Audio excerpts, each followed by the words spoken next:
Vamos a arrancar con una pequeña presentación, pero realmente lo que me interesa hoy es volver sobre ciertos textos en particular.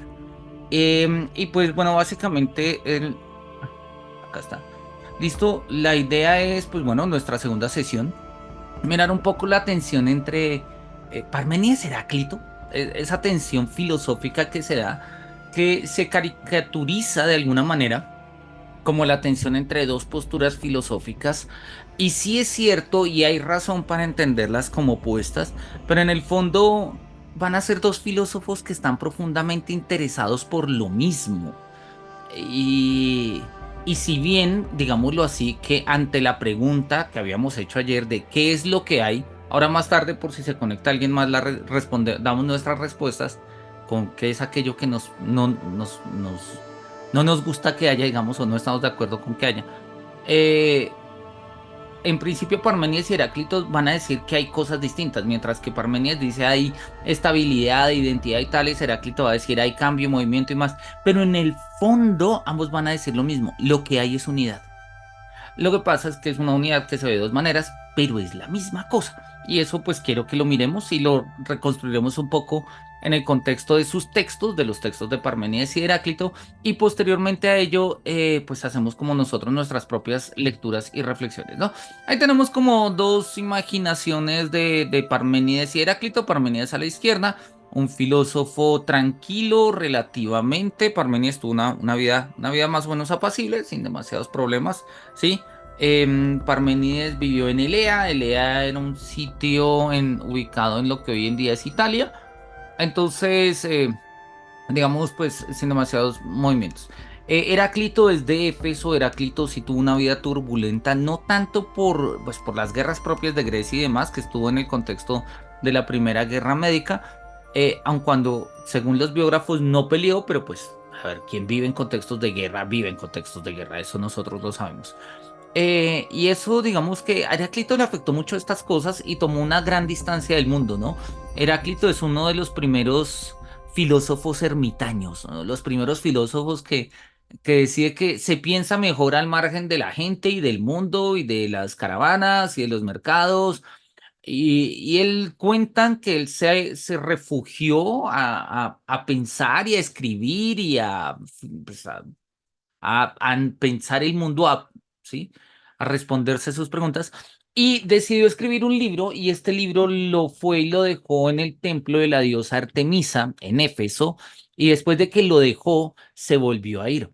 Y va a ser importante porque vamos a darnos cuenta que ambas figuras van a estar al amparo de una diosa, ¿sí?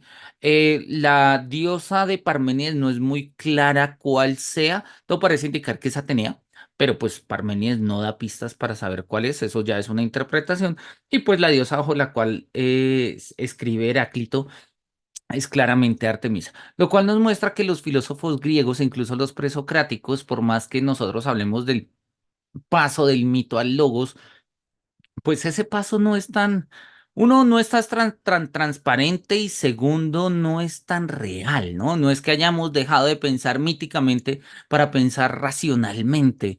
El mito atraviesa logos en muchos sentidos. Eso es algo que la propuesta de la nueva mitología de los románticos va a traer a colación y que sobre todo en el siglo XX estudiosos de la mitología, los grandes mitólogos como Gilbert Durán, como Mircea Eliade, como el mismo Jung, como Joseph Campbell, por ejemplo, todos estos grandes expertos en mitología, se van a dar cuenta que esa idea del paso del mito al logos, de que dejamos la conciencia mítica y ahora somos profundamente racionales, pues era una forma bastante positivista de ver la historia y una forma de autojustificación de decir, ahora somos racionales, ya no nos vamos a creer esos cuentos de niños. Pues resulta que esos cuentos de niños son supremamente importantes. Son supremamente importantes porque nos dan una estabilidad en el mundo que no nos logra dar la razón. ¿Sí? Nos habla de las costumbres, de los hábitos, de las tradiciones, de sentidos y demás, ¿no? Y sobre ello, pues están marcado, digamos, obviamente un escenario de la figura de lo divino, la figura de lo divino.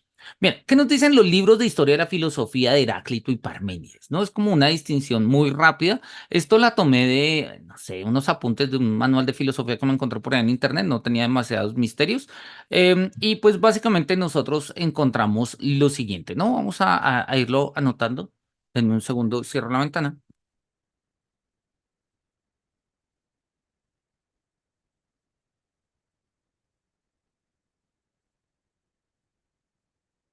Este es un cuadro comparativo, es un cuadro, oye, bastante simple por lo demás, pero funciona, ¿no? Y entonces el cuadro, en el cuadro básicamente lo que nosotros vamos a mirar es digamos, cuál es la postura de cada uno de estos filósofos frente a 5 puntos, ¿no? La postura frente al mundo, frente a la verdad, frente al ser, frente a la esencia del mundo, frente a la oscilación de los contrarios. Esto es lo que dicen los libros de historia de la filosofía. No es falso del todo, pero digamos, le faltan ciertos matices que se entienden cuando nosotros leemos a los autores.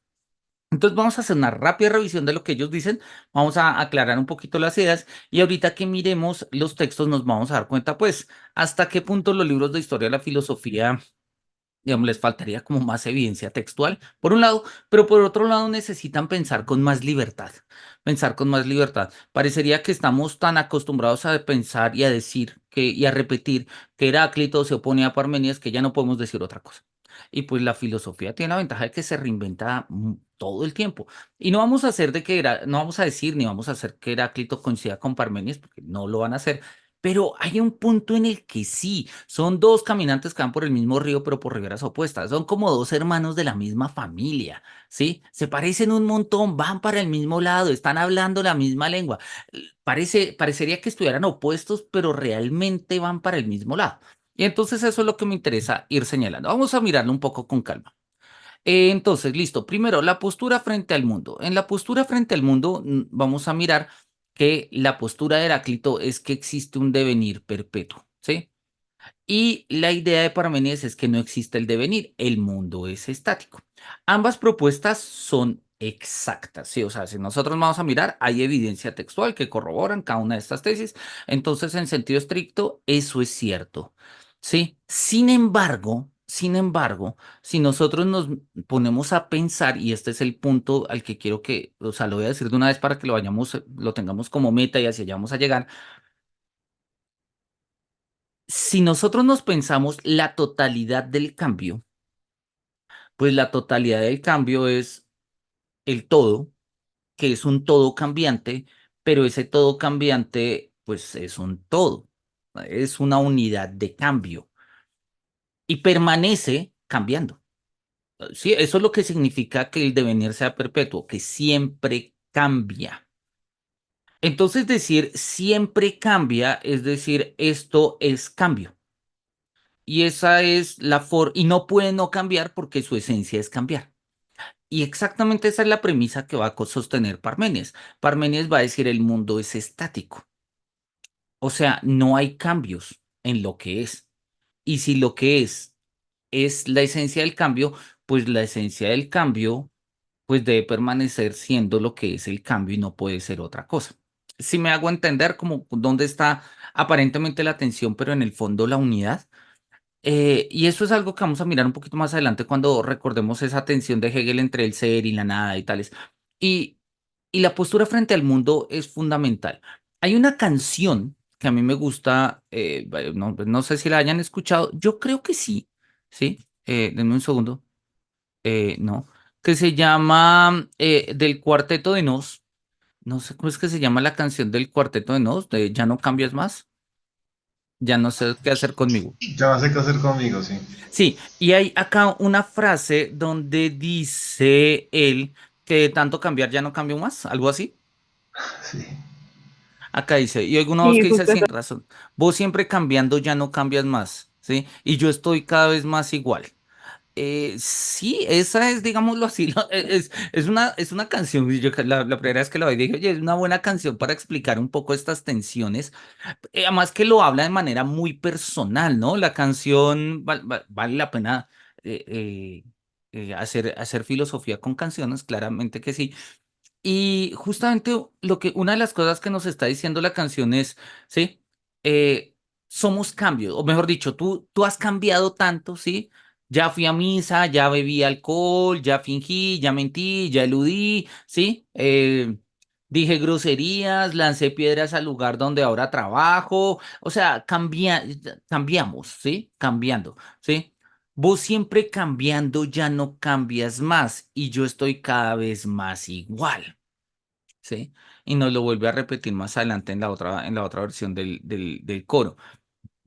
Entonces, la tensión entre cambio e identidad podemos verla como una no tensión, sino como una identidad, ¿sí? Uno dice, no, es que yo me renuevo todos los días, yo soy diferente cada vez. El Manuel de hoy es diferente al Manuel de ayer, diferente al Manuel de hace 2 años, diferente al Manuel de cuando era chiquito, y hasta puedo explicarlo biológicamente y mostrar cómo el desarrollo de mi, no sé, de mi epidermis y el cambio celular y todo ese tipo de cosas hacen que yo no sea el mismo porque yo soy cambio, ok, pero en el momento en el que dice yo soy mis cambios, pues estás estableciendo una unidad en el cambio.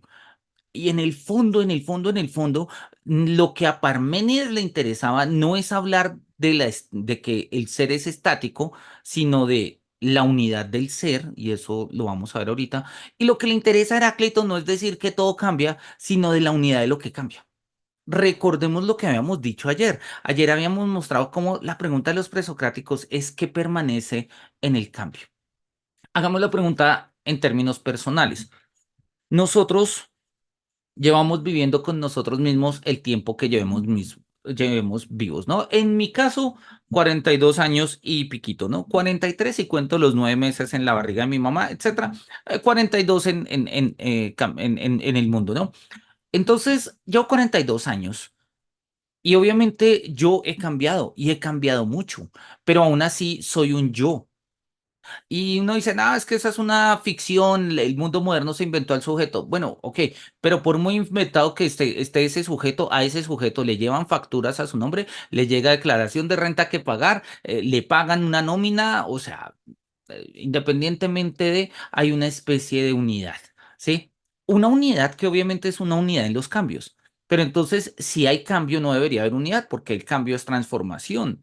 Pero precisamente lo que está diciendo Heráclito es todo cambia, panta rey, todo fluye. Pero ese todo, ¿sí? Y él lo pone en la imagen del río, nadie se baña 2 veces en el mismo río, pero pues hay un río. ¿Sí? El río es la unidad del cambio. Entonces, veamos que tanto Heráclito como Parménides son filósofos de la unidad. Nosotros podemos sentirnos que cómo hemos cambiado. Hay una canción que también dice así, creo que es de Presuntos Implicados, ¿no? Cómo hemos cambiado en esta vida, ¿no? Cómo hemos cambiado. Pero al final, pues sí, de pronto de tanto haber cambiado ya no cambiamos más. De hecho, uno con el paso del tiempo conoce la gente y la gente cambia, pero la gente cambia siempre de la misma manera, así que uno ya va viendo cómo cambia la gente. Y de tanto cambiar, ya no cambia más. Es como que en medio del cambio no cambia. O sea, como en medio del cambio permanece, pero permanece cambiando. Ojo, permanece cambiando. Eso es un término profundamente especulativo, altísimamente contradictorio, porque si algo permanece no cambia y si algo cambia no permanece. Entonces, ¿cómo es que algo permanece cambiando? Pensémoslo en nuestras experiencias personales. ¿Cuáles son los grandes cambios que nosotros hemos tenido? ¿Sí? Grandes cambios. Entonces pensemos, no sé, pienso yo, por ejemplo, bueno, no en mi caso, pero voy a poner el caso de un familiar que fumaba mucho, de mi mamá, de hecho. Mi mamá durante mucho tiempo fumó mucho, fumó, no sé, como 30 años, ¿sí? Y fumaba pues porque fumaba. Y en el momento en el que dejó de fumar, cuando ella cuenta su historia de vida, ella diferencia entre cuando fumaba y cuando no fumaba. Y en el momento en el que dejó de fumar, pues dejó de fumar, pero no perdió la adicción, la cambió, empezó a tener gusto por otro tipo de cosas, por las comidas, no sé, ¿sí? Y entonces uno se da cuenta que algo cambió, pero al mismo tiempo no cambió. Y esa es justamente la premisa, ya no solamente en el plano psicológico, sino en el plano cosmológico, o sea, en el plano de lo que hay, en el plano del mundo. Y es que las cosas cambian, pero tampoco es que cambien completamente, o sea, cambian, pero algo permanece en medio del cambio. Entonces, el árbol cambia. Y es semilla, y es tronco, y es plantica, y es raíz, y es fruto, y tales, y sí, y hay una evolución. Y yo no puedo decir que sea el mismo árbol. Y sin embargo, pues el árbol de manzana es un árbol de manzana. Y el pino es un pino y la matica de pasto es la matica de pasto. ¿Sí? Entonces hay una unidad en lo que cambia. ¿Sí? Así sea una unidad del cambio. Lo que va a diferenciar a Heráclito, por ejemplo, de Platón o por ejemplo de Aristóteles, es considerar que haya algo que subyazca al cambio, ¿sí? Una esencia, una idea, un eidos, una forma. Para Heráclito hay una unidad en el cambio y el mundo es la totalidad de todos los cambios. Pensémoslo un poco en términos de la física actual. Me corriges, Felipe, si digo barbaridades, vos que eres el ingeniero. Pero si en términos generales uno dice la materia no se crea ni se destruye, solo se transforma, asumiendo que la premisa sea cierta, entonces eso quiere decir que al final el universo no es más que la totalidad del cambio entre materia y energía. Sí, o sea, pues porque no se puede agregar energía ni se puede agregar materia. Es la unidad de los cambios. ¿Sí? Felipe, ¿qué nos ibas a decir? No, de acuerdo, es una constante, ¿no? Justamente en física hablan mucho de constantes, ¿no? Y es curioso cuando se están hablando de teorías, inclusive la misma teoría de la relatividad se maneja constantes, ¿no? Ujú. Porque se necesitaba tener certeza sobre algo. Entonces, no sé si fue él, pero decía, no, entonces el universo está creciendo exponencialmente, no es lineal como Newton, entonces a qué tasa o qué aceleración, por decir, llamarlo, crece. Entonces una constante. Llamémosla constante Newton, constante Einstein, porque Sí, se necesita, aunque se sabe que el universo es ilimitado, que crece, que el espacio-tiempo se curve, un montón de cosas. ¿A qué razón se cambia o crece?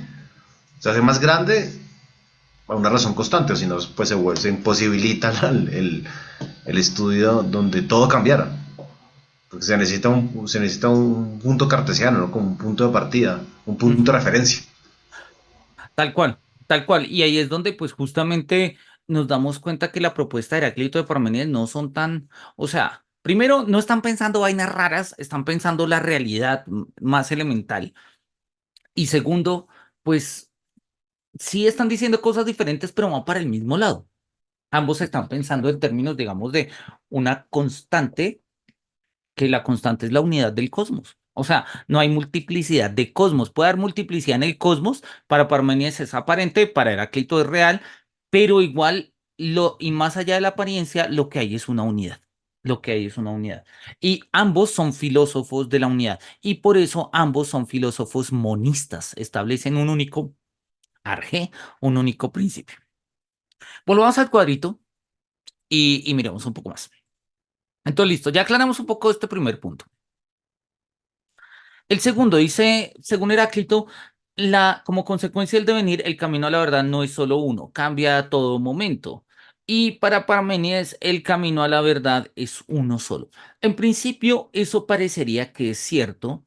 Lo que pasa, y esto es algo que incluso a la fecha nosotros todavía lo tenemos, y es una pregunta que la fenomenología se va a hacer, vos, Felipe, que tienes experticia en esos temas, el estructuralismo se va a hacer y en general nosotros todavía seguimos atravesados con esta pregunta que en el fondo obviamente no tenían este aparato crítico para decirlo en estos términos, pero en el fondo es la misma distinción entre Heráclito y Parménides, a saber, la distinción entre lo que nosotros llamamos un análisis genético, ¿sí? O sea, de acerca del el origen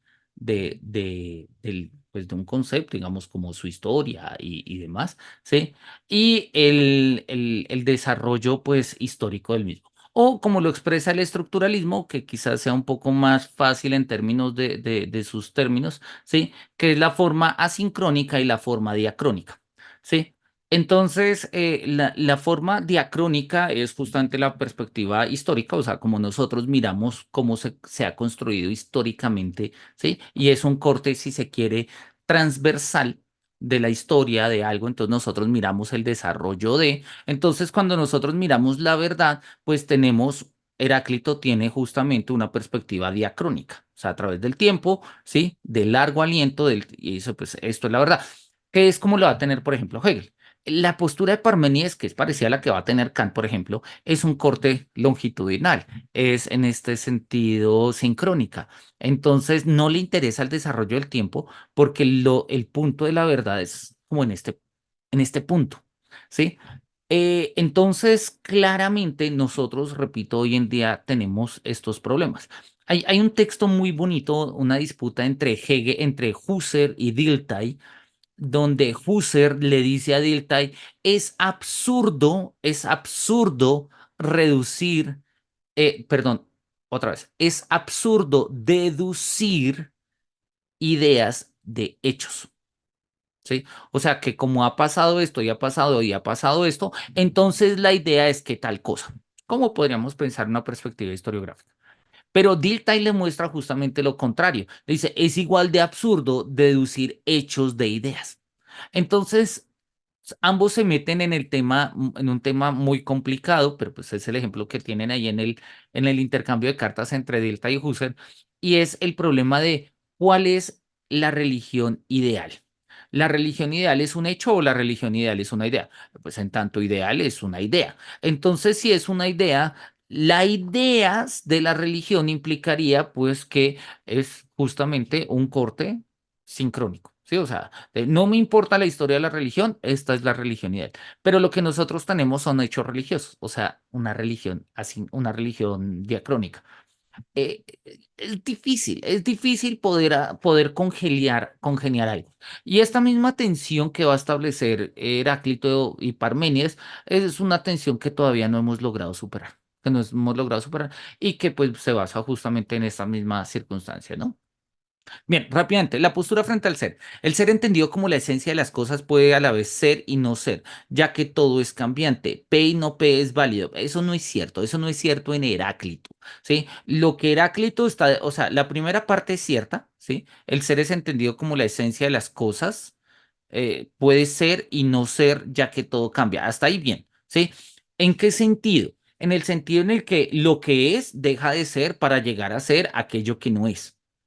El ser se entiende en términos de movimiento de lo que es, porque es que en el fondo lo importante no es el ser de las cosas, sino el ser de la unidad de todas las cosas. Y el ser como unidad de todas las cosas es el cambio. Entonces, si todo cambia, pues permanece cambiando. No me interesa el ser particular de algo, sino me interesa justamente, pues la unidad de cambio, ¿sí? La unidad de la totalidad. Y eso es una cosa muy distinta a decir que P y no P es válido. O sea, yo no creo que Heráclito esté dispuesto a decir que el argel fuego y el no fuego son lo mismo. O sea, pero bueno, estas son vainas que aparecen en manuales de filosofía y el día de mañana que nosotros lo repasemos valdría la pena anotar. O sea, la primera parte es válida en virtud de lo que habíamos dicho. A Heráclito le interesa la unidad del mundo y es una unidad cambiante. Hasta ahí, check. ¿Sí? Y la verdad es cambiante en términos de la unidad. Por eso, para Heráclito, al igual que muchos años más tarde para Hegel, la verdad está en el todo, no en la parte.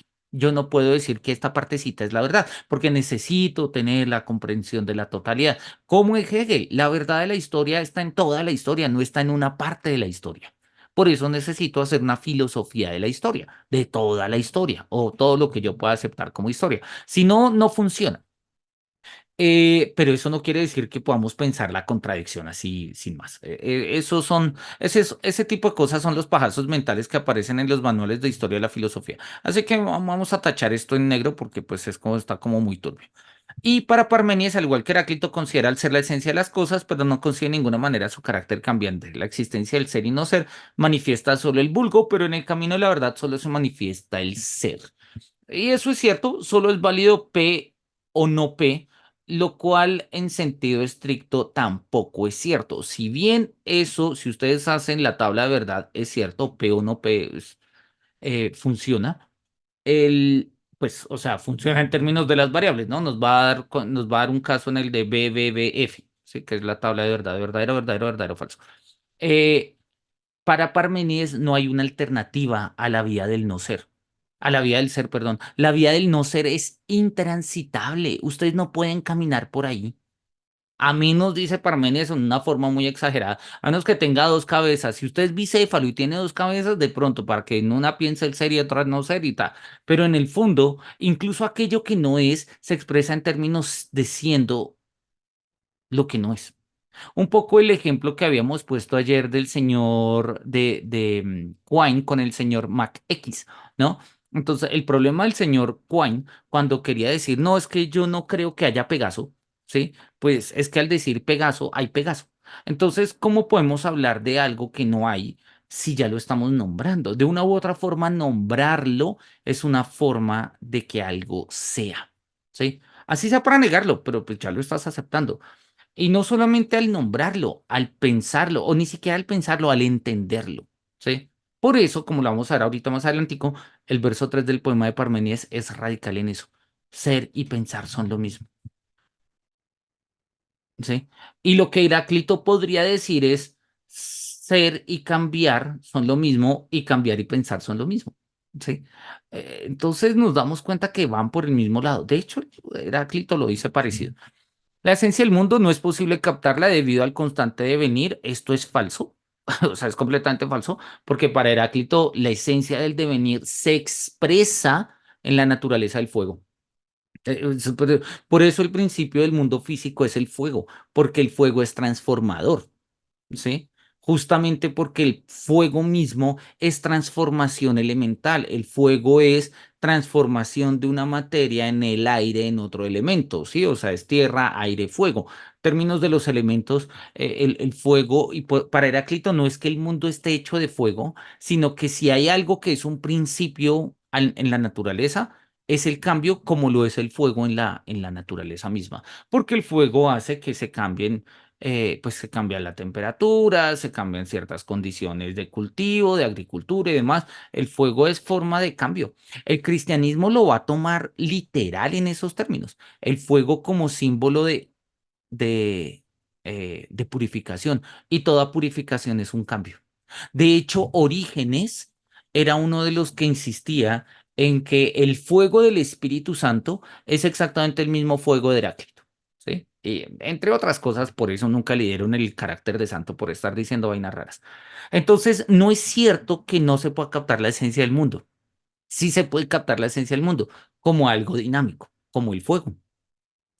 Y para Parmenides, el pensamiento puede captar la esencia del mundo tal como es, se aplica un pensamiento racionalista. No, eso también es falso. Para Parmenides, el pensamiento puede captar la esencia del mundo, no tal como es, sino en tanto que es. Yo no sé lo que es el mundo, pero lo que estoy seguro es que es, ¿sí? Y en este sentido no es un racionalista, no se trata que nosotros vamos a decir qué es el mundo, nosotros vamos a decir qué es el ser. Y para hacer como el spoiler de una vez, lo que está diciendo Parménides en el fondo es el ser es la identidad. ¿Sí? Lo que Parménides está descubriendo es el principio de identidad, ¿no? Oscilación entre los contrarios es de gran preocupación para Heráclito. Intenta encontrar el porqué de los cambios, la ley natural que gobierna y los dirige. Oye, si hay una ley que gobierna los cambios, entonces sí hay un principio de la ciencia del mundo. Entonces eso no queda del todo claro.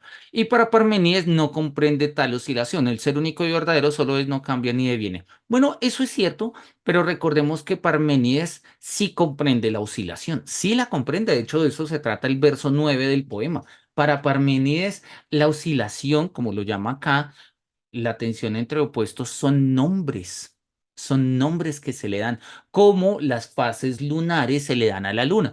Hablamos de luna nueva y luna llena y luna creciente y luna menguante. Son nombres, pero la luna es la luna.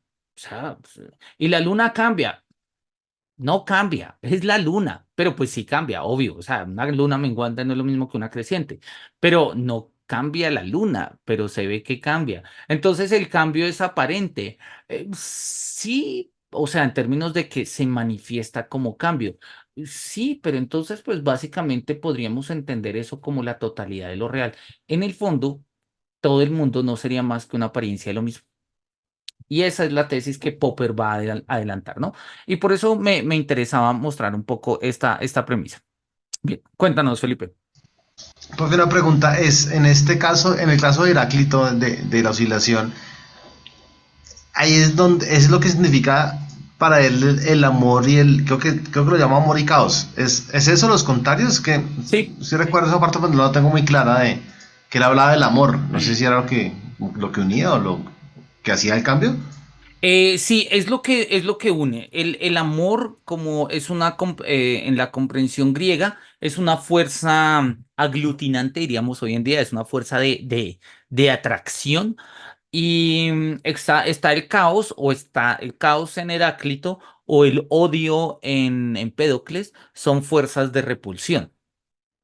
Pero son fuerzas que se entienden, o sea, son formas de entender el movimiento, ¿sí? El movimiento como cambio. Entonces, hay cosas que moviéndose se atraen y hay cosas que moviéndose se repelen. Entonces, aquello que sea en el mundo, pues lo podemos entender en la configuración del mundo. Y al entenderlo en la configuración del mundo, pues lo elevamos a categoría de principios. Entonces, le ponemos como estos principios que claramente tienen ciertos ecos míticos y, oye, no está mal, pues repito, porque pues, para eso están.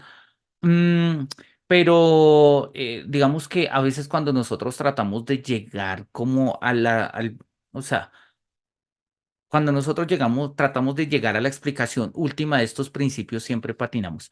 Hay una idea muy bonita y era una idea muy, muy común en el siglo XIX. Lamentablemente no se siguió trabajando y explicando, y era una forma muy fácil de explicar la filosofía. Husserl la utilizaba, Heidegger la utilizaba, Dilthey la utilizaba, repito, y la idea era la siguiente: la filosofía toda filosofía requiere de una intuición, y lo que va a hacer la filosofía es tratar de explicar esa intuición, ¿sí? Entonces, ¿cuál es el punto? Una intuición no se explica precisamente porque se intuye. Si tú la explicas, pues no es una intuición, es una demostración. Y precisamente la intención o la apuesta de toda la filosofía es demostrar sus intuiciones, ¿sí? Por eso esta premisa de una filosofía sin principios se veía como la filosofía perfecta, una filosofía que no suponga nada y que lo demuestre todo. Pero pues al mismo tiempo nos damos cuenta que una filosofía sin principios pues no funciona. Necesitamos puntos de arranque. Entonces, hay filosofías, como por ejemplo lo quiere ser hoy en día la filosofía de la mente, la filosofía de la lógica y sobre todo esta filosofía muy de corte epistémica o cientificista, trata de justificar sus propios principios todo el tiempo, todo el tiempo, todo el tiempo. Pero pues hay momentos en los que, pues, o sea, si eso termina llegando a una cadena infinita. Porque si tú quieres justificar unos principios, necesitas un principio que te justifique ese principio y un principio que te justifique ese otro principio. Porque un principio que no se justifique, pues es una intuición o es una petición de principio en el caso. Así, digamos que la filosofía metafísica, los occidentales y demás han estado siempre más proclives a aceptar principios, lo cual quiere decir que está bien porque hay cosas que se disputan en principio. Hay cosas que se disputan en principio. No sé, yo en eso no le veo como inconveniente. Pero bueno, sí, más o menos, Felipe. Sí, perfecto, profe. Que sí. Y también me llevó a pensar, ya que usted lo explicó, de eso, es que era odio de amor, es que yo de pronto estaba confundido con Empédocles o con ellos. Pero también ratifica lo que usted mencionaba al inicio de que no puede ser todo odio o no puede ser todo amor, como lo llama Heráclito, para configurar el devenir. Porque si no hubiera como un equilibrio, pues no hubiera devenir, ¿no? O sea, es Claro. como, no puedo hablar como construcción y destrucción, más o menos, haciendo como la analogía. Si siempre se construye pero no se destruye nada, pues no va a haber movimiento. Llega un punto en donde no va a poder moverse. Ujú. Entonces son como dos fuerzas que generan un cierto dinamismo, Tal que cual. permiten que haya movimiento, pero y esas dos fuerzas que son dinámicas tienen que estar en equilibrio, tienen que estar en armonía. ¿Qué es armonía? Creo que es la palabra que utiliza, creo si no estoy De mal. hecho, esa es la Sí. palabra que va a utilizar Heráclito. Y si tú te das cuenta, armonía, la palabra armonía no es caótica, la palabra armonía, pues es justamente lo opuesto al caos. La palabra armonía significa de una u otra forma unidad de lo diverso, de lo complejo. La filosofía de Heráclito es claramente una filosofía de la unidad, Lo que pasa es que es de una unidad que cambia, pero igual es una filosofía de la unidad. Y la de Parménides, pues también. Lo que pasa es que una unidad que no cambia. Pero en el fondo se parecen tanto que terminan dándose explicaciones que le sirven del uno al otro. Bien, ahí tenemos un par de fragmentos, uno de Parménides, que es uno de los, digamos, de los más famosos, ¿sí? Que nos va a mostrar ahí digamos que nos va a mostrar el poema, es justamente como el arranque, y ahí tenemos la frase más famosa de Heráclito, ¿no? Pantarrey, todo fluye, todo fluye. Pero vamos a los textos y pues en este sentido quiero que vayamos rápidamente a los textos. Quiero que miremos un par de cositas de los textos de Heráclito, subrayar un par de ideas, se conservan más fragmentos de Heráclito que de Parménides, pero de Parménides se conserva en mayor extensión, o sea, el texto de Parménides está completo, más o menos, le faltan partecitas, pero está mucho más completo. En cambio, Heráclito sí son como pues, fragmentos un poco a la maldita sea, ¿no? Entonces, bien, quiero que miremos un poco, un par de cosas de lo que nos dice Heráclito, que llama precisamente la atención acá. Entonces, uno de ellos es la verdadera naturaleza gusta de ocultarse. La verdadera naturaleza gusta de ocultarse. Y lo que Heráclito nos quiere mostrar con digamos, lo que, no, la manera en que tradicionalmente se ha entendido esta forma es que justamente el cambio fluye a la base de lo que aparentemente no cambia, pero sí cambia, ¿sí? Entonces, la verdadera naturaleza gusta de ocultarse es justamente la idea de que el ser de lo que es no es lo aparente, no es lo aparente. Pero es la misma tesis de Parménides. Vemos que la luna cambia, pero no cambia, ¿sí? La verdadera naturaleza gusta de ocultarse. Esta frase la podrían poner ustedes en el poema de Parménides y tiene pleno sentido, sobre todo si va después de la explicación que nos da de la luna. Y pasa lo mismo en términos de Heráclito. Parecería que las cosas no cambiaran porque las cosas son lo que son, pero pues, las cosas cambian. Ok, y entonces, pues precisamente este darme cuenta que las cosas sí cambian, ¿sí? Pues es entender la verdadera naturaleza. Lo cual, repito, termina sirviendo incluso explicación a la postura de Parménides dentro del marco de Parménides, ¿no?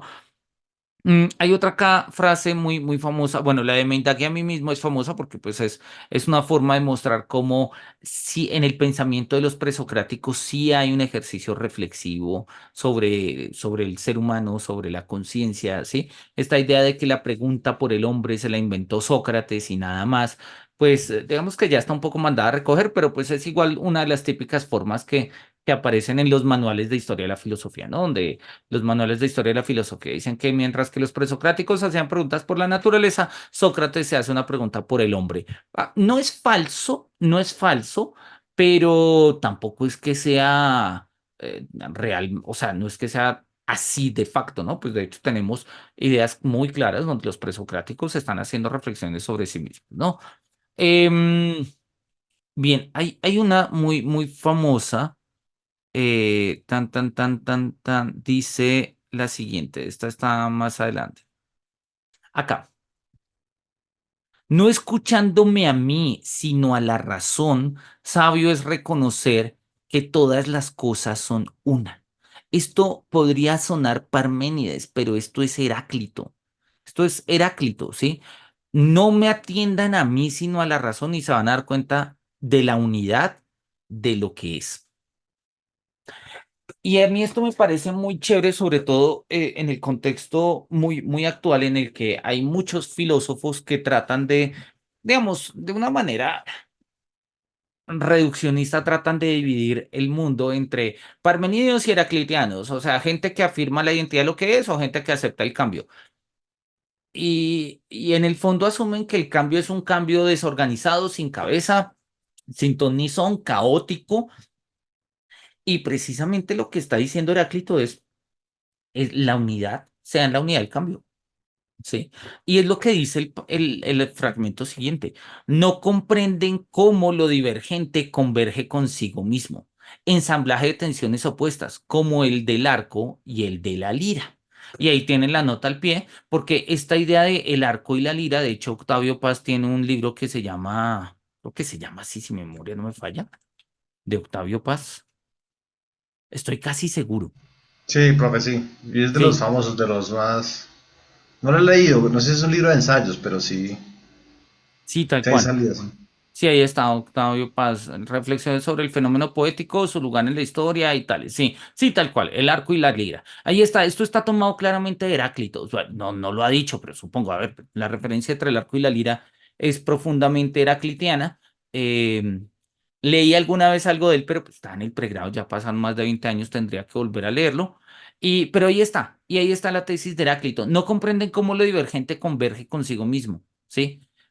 Claro, como no comprende cómo lo divergente converge consigo mismo, asumen que las cosas cambian infinitamente en desarmonía, en caos, y es básicamente como una especie de, mm, digamos, de desorden, sí, pues eso, de desorden cósmico, ¿no? eh, Cuando en el fondo la propuesta de Heráclito es que las cosas que cambian de todas maneras permanecen cambiando. O sea, hay una unidad en el cambio. No comprenden cómo lo divergente converge consigo mismo. ¿Sí? O sea, lo que diverge converge con lo que está divergiendo. ¿Sí? Y él dice como en el arco y la lira. En el arco la madera tiende a enderezarse y la cuerda a mantenerla curvada. En la lira, la cuerda tiende a aflojarse y la caja de la lira a mantenerla tensa. Sin esta oposición, la tensión mutua no sería ni un arco ni una lira. Y ahí está el ejemplo, ¿no? Para que un arco sea arco, la madera queda curva gracias a la rectitud de la madera queda curva gracias a la rectitud de la cuerda, ¿no? Y en la lira, pues es al revés, según la explicación que nos está dando. Bueno, son las referencias del arco y la lira. Esto vale incluso en lecturas mucho más actuales, en lecturas sobre todo muy kierkegaardianas, hegelianas y kierkegaardianas. Kierkegaardianamente hablando, podríamos decir, somos nuestras contradicciones o en términos más kierkegaardianos, somos nuestras tensiones, ¿sí? Eso somos, ¿sí? Dilthey lo dice en otros términos, palabras más, palabras menos. Dilthey dice, somos las contradicciones que somos capaces de soportar, ¿sí? Eso es lo que somos. Hegel considera que esa postura de Kant de decir que la contradicción está en la razón y no en el mundo, Hegel lo llama la ternura de Kant para con las cosas. Dice, ay, es que Kant es tan tierno que prefiere que la contradicción esté en la cabeza y no en el mundo, cuando el mundo mismo está hecho de contradicciones. Claramente, ¿sí? Y no hay que justificar el mundo, al contrario, hay que entender lo que dice Heráclito, cómo lo divergente converge consigo mismo. Entonces, Heráclito es un filósofo de la unidad, o sea, pues ahí lo está diciendo, ahí lo está diciendo. Nosotros tenemos una comprensión, repito, de Heráclito, como de no, todo cambia y tales, y ese es Carmides, el de nadie se baña dos veces en un mismo río, de hecho nadie se baña ni siquiera una. Sí, o sea, el momento en el que yo ya me metí, ese río ya fluyó. Pero para Heráclito la totalidad del cambio constituye una unidad, incluso la totalidad de lo que nosotros somos, sí, como personas, como individuos, como parejas, como padres, madres, hermanos, hermanas, ex y demás, pues es la unidad de nuestros cambios, ¿sí? Y, y eso, si bien, ¿sí? Parecería ser como una apariencia, ¿sí? La verdadera naturaleza de las cosas gusta de ocultarse. Le gusta de ocultarse. Por eso Heráclito va a ser va a tener acá una de las frases más problemáticas de la filosofía, sobre todo tal como la hemos entendido hoy en día, y es que la guerra de todos es padre, de todos rey. A los unos designa como dioses, a los otros como hombres, a los unos los hace esclavos y a los otros libres. ¿Sí? La guerra, la palabra que utiliza Heráclito en griego es polemos. Polemos, ¿no? De ahí viene de, pues, polémica, ¿no? Polemos en griego significa guerra, conflicto. De hecho, existe la palabra polemología y la polemología es el estudio de las guerras, ¿no? O sea, pues, como estudio militar o estudio histórico. La polemología es el estudio de las guerras. Y hay esto una disciplina historiográfica que estudia eso, ¿no? Y entonces, claro, cuando Heráclito dice que la guerra es el padre de todos, es el rey de todos, a unos los designa dioses, a otros hombres, a otros esclavos, a otros libres, etcétera, etcétera, etcétera, nos acuerda un poco de este conflicto entre opuestos de Anaximandro, pero al mismo tiempo nos muestra cómo hay un principio.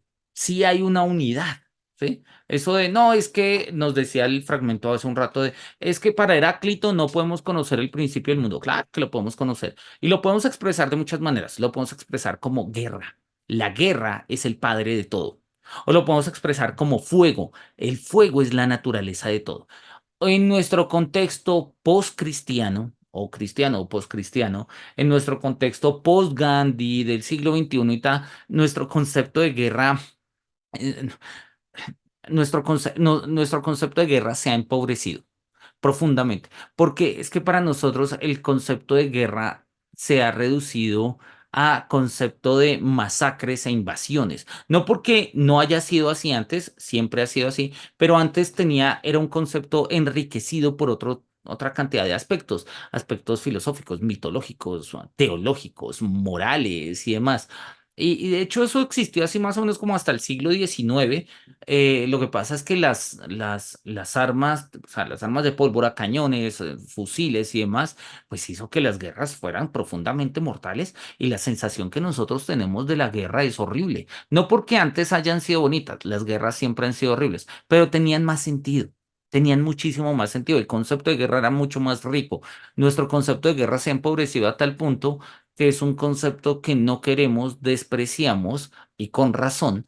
em, pues simple y llanamente porque pues, no vemos de qué va. Hay un libro muy interesante de donde yo he sacado esta idea. Yo me considero a mí mismo una persona pacifista y sin embargo este libro es uno de los libros que me ha hecho pensar de, oiga, es interesante. Se llama El duelo de Atenea. Este libro, El duelo de Atenea, eh, ahí está, El duelo de Atenea. Reflexiones sobre guerra, milicia y humanismo. ¿Sí? En este libro, el autor básicamente, eh, bueno, acá está Antropología del Soldado, Virtudes y Vicios Castrenses, el Patriotismo, Progresismo Castrense. Él básicamente dice, la idea que les está expresando, Atenea, o sea, los griegos tenían, o sea, era tan el concepto de guerra era tan rico que hasta tenían dos dioses. Atenea, que era la diosa de la sabiduría, y la diosa de la guerra justa y Marte, que era el dios de la guerra en general, brutal, salvaje y pues belicista, conflictivo, etcétera. Pero oye, para que hayan dos dioses para un mismo fenómeno es porque el fenómeno es complejo, es muy complejo. Entonces, nosotros lo mejor que podemos hacer es pintar a Atena como una ingenua y a Marte, perdón, a Atena como una ingenua y a Ares como un vándalo. Son formas pobres, repito. Y este libro que muestro acá de Javier Pacheco, Javier Hernández, se llama el de Javier Hernández Pacheco, es un libro en el que él trata de mostrarnos cómo precisamente, y ese es el duelo de Atenea, que nosotros dejamos de entender un valor positivo en el polemos, ¿sí? O sea, el polemos para nosotros, ¿sí? De hecho, cualquier fantasía hippie nuestra de hoy en día, cualquier utopía sería un mundo sin guerras, ¿no? Y no está mal, repito, después de la Segunda Guerra Mundial, después de la invasión a Irak, después de la invasión a Ucrania, después de la invasión a Palestina, sí, obvio, un mundo sin guerras, después de pasar nosotros un conflicto armado que duró más de 50 años, sí, un mundo sin guerra, obvio, pero algo se nos está perdiendo en el horizonte del mundo humano. Algo lo logra reivindicar a su manera, ¿sí? Estanislao Zuleta en un libro, en un texto que se llama... eh, Elogio del conflicto, creo.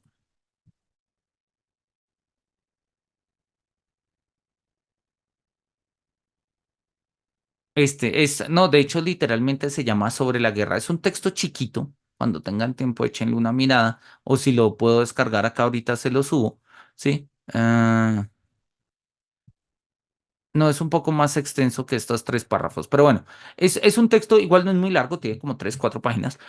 Y Y lo que va a decir Estanislao Zuleta es, lo mejor que nosotros podemos hacer es migrar el concepto de guerra, migrarlo de el ámbito militar y ponerlo en un ámbito académico. La academia es el lugar de las guerras. ¿sí? Los conflictos, las peleas, las disputas, porque ahí la guerra es muy fructífera. La guerra en el plano militar es profundamente infructífera, porque la guerra en el plano militar lo único que podemos hacer es bombardear, matar, asesinar, y ya no hay nada más que hacer, o sea, pues, porque esa es la idea del plano militar. Entonces, la idea de Stanislao Zuleta es migrar el concepto de la guerra, migrar el concepto del conflicto a un plano discursivo, ¿sí? Y eso pelea y argumenta y ofende y agrede, pero no mates, ¿sí? O sea, y no mates y no destruyas. Y si las guerras fuesen de este punto, de este plano, ¿sí? Y nosotros pudiésemos llevar la perspectiva, digamos, en términos profundamente discursivos, pues oye, eso serían guerras justas. Pero repito, por eso es que nuestra representación de Atenea a veces es un tanto ingenua, porque queda como una diosa ingenua, queda como eso, como la idea de que yo puedo resolver los conflictos hablando. Pues sí, esa es la idea, de eso se trata parte de la vida humana, ¿no? Pero digamos, lo que nosotros hemos vivido en el mundo contemporáneo es que no. Ni los conflictos internacionales y muchas veces los conflictos personales tampoco. Hay personas que en vez de hablar prefieren golpear, en vez de hablar prefieren desaparecer o como diríamos ghostear, ¿no? Desaparecen, hacen el famoso ghosting, ¿sí? Hay personas que en vez de hablar, ¿sí? Lo que hacen es, no sé, fumar, trabarse, o sea, y entonces acá como que de una u otra forma, repito, el concepto de lo que es la guerra, el polemos, pues hoy en día a nosotros se nos ha complicado. Pero la guerra en tanto conflicto de principios, claramente para Heráclito, es el padre de todo, es el padre de todo, ¿sí? Es el padre de todo. Y por eso podemos ponerlo de esta manera, ¿sí? Dice Heráclito estos tres. Dice Heráclito, lo dice así. En el rodillo del cardador, recorrido recto y torcido son uno y el mismo. La, ide- sí, la identidad de los opuestos. Los opuestos coinciden en la unidad. Camino arriba, camino abajo, uno y el mismo. Indiferentes principio y fin en el contorno de un círculo. Son referentes de Heráclito para mostrar precisamente que es sabio reconocer que todas las cosas son una. Y repito, va a ser el mismo quid de Parménides. Ese es el mismo quid que va a ser como, es lo mismo que va a ser el quid de Parménides, ¿no? Mm, dice por acá más adelante Heráclito, que era el otro que quería leerlo. Tun, tun, tun, tun, tun. Acá, 51. Este orden del mundo, el mismo para todos, no lo hizo Dios ni hombre alguno, sino que fue siempre, es y será fuego siempre vivo, prendido según medidas y apagado según medidas. ¿Sí? Y esto es interesante porque muestra cómo el orden del mundo depende del fuego. Claro, y viene la pregunta del fuego, ¿de cuál fuego? Del fuego del sol, fuego del encendedor, fuego ¿De qué fuego nos está hablando Heráclito? De la misma manera que Tales de Mileto nos hablaba que las cosas están compuestas de agua, no porque sean agua, sino porque son húmedas, o básicamente es una forma de expresar aquello que hay en el mundo, pues esa es la respuesta de Heráclito. Aquello que hay es un elemento transformador. Aquello que hay es el fuego, ¿sí? Que se prende y se apaga según medidas. ¿Según medidas de qué? ¿Sí? Según medidas, pues del mismo fuego. Y es un poco lo que nos va a mostrar. El sol no rebasa sus medidas, pues si no, la Erinis, defensoras de la justicia, darán con él. Y vean ustedes, y lo vamos a mirar ahorita, esto va a ser clave para Parménides. Parménides va a insistir exactamente en lo mismo. Las cosas son lo que son por necesidad, ¿sí? Porque no podrían desmesurarse porque las Erinis o las Erinias, como se les conoce, ¿sí? Que son las diosas de la venganza, ¿sí? Transformaciones del fuego. Primero, mar, y del mar la mitad tierra, la mitad ardiente huracán. La tierra se esparce como mar y se mide en la misma proporción que había antes de que se hiciera tierra. Dice, o sea, el fuego se hace mar. Eso no es muy claro. Pero claro, si nosotros miramos las regiones de Éfeso, si nosotros miramos cómo lo que veía Heráclito, cómo de una u otra forma hay volcanes subterráneos que erupcionan en el mar. Para Heráclito es claro que obviamente lo que hay ahí es fuego. no fuego, fuego, fuego el que yo prendo en mi cocina, no, una especie de fuego como principio, al igual que era como fuego como principio, como era el agua como principio de Tales, o como era el aire como principio de Anaxiones, o como era el apeirón como principio de Anaximandro.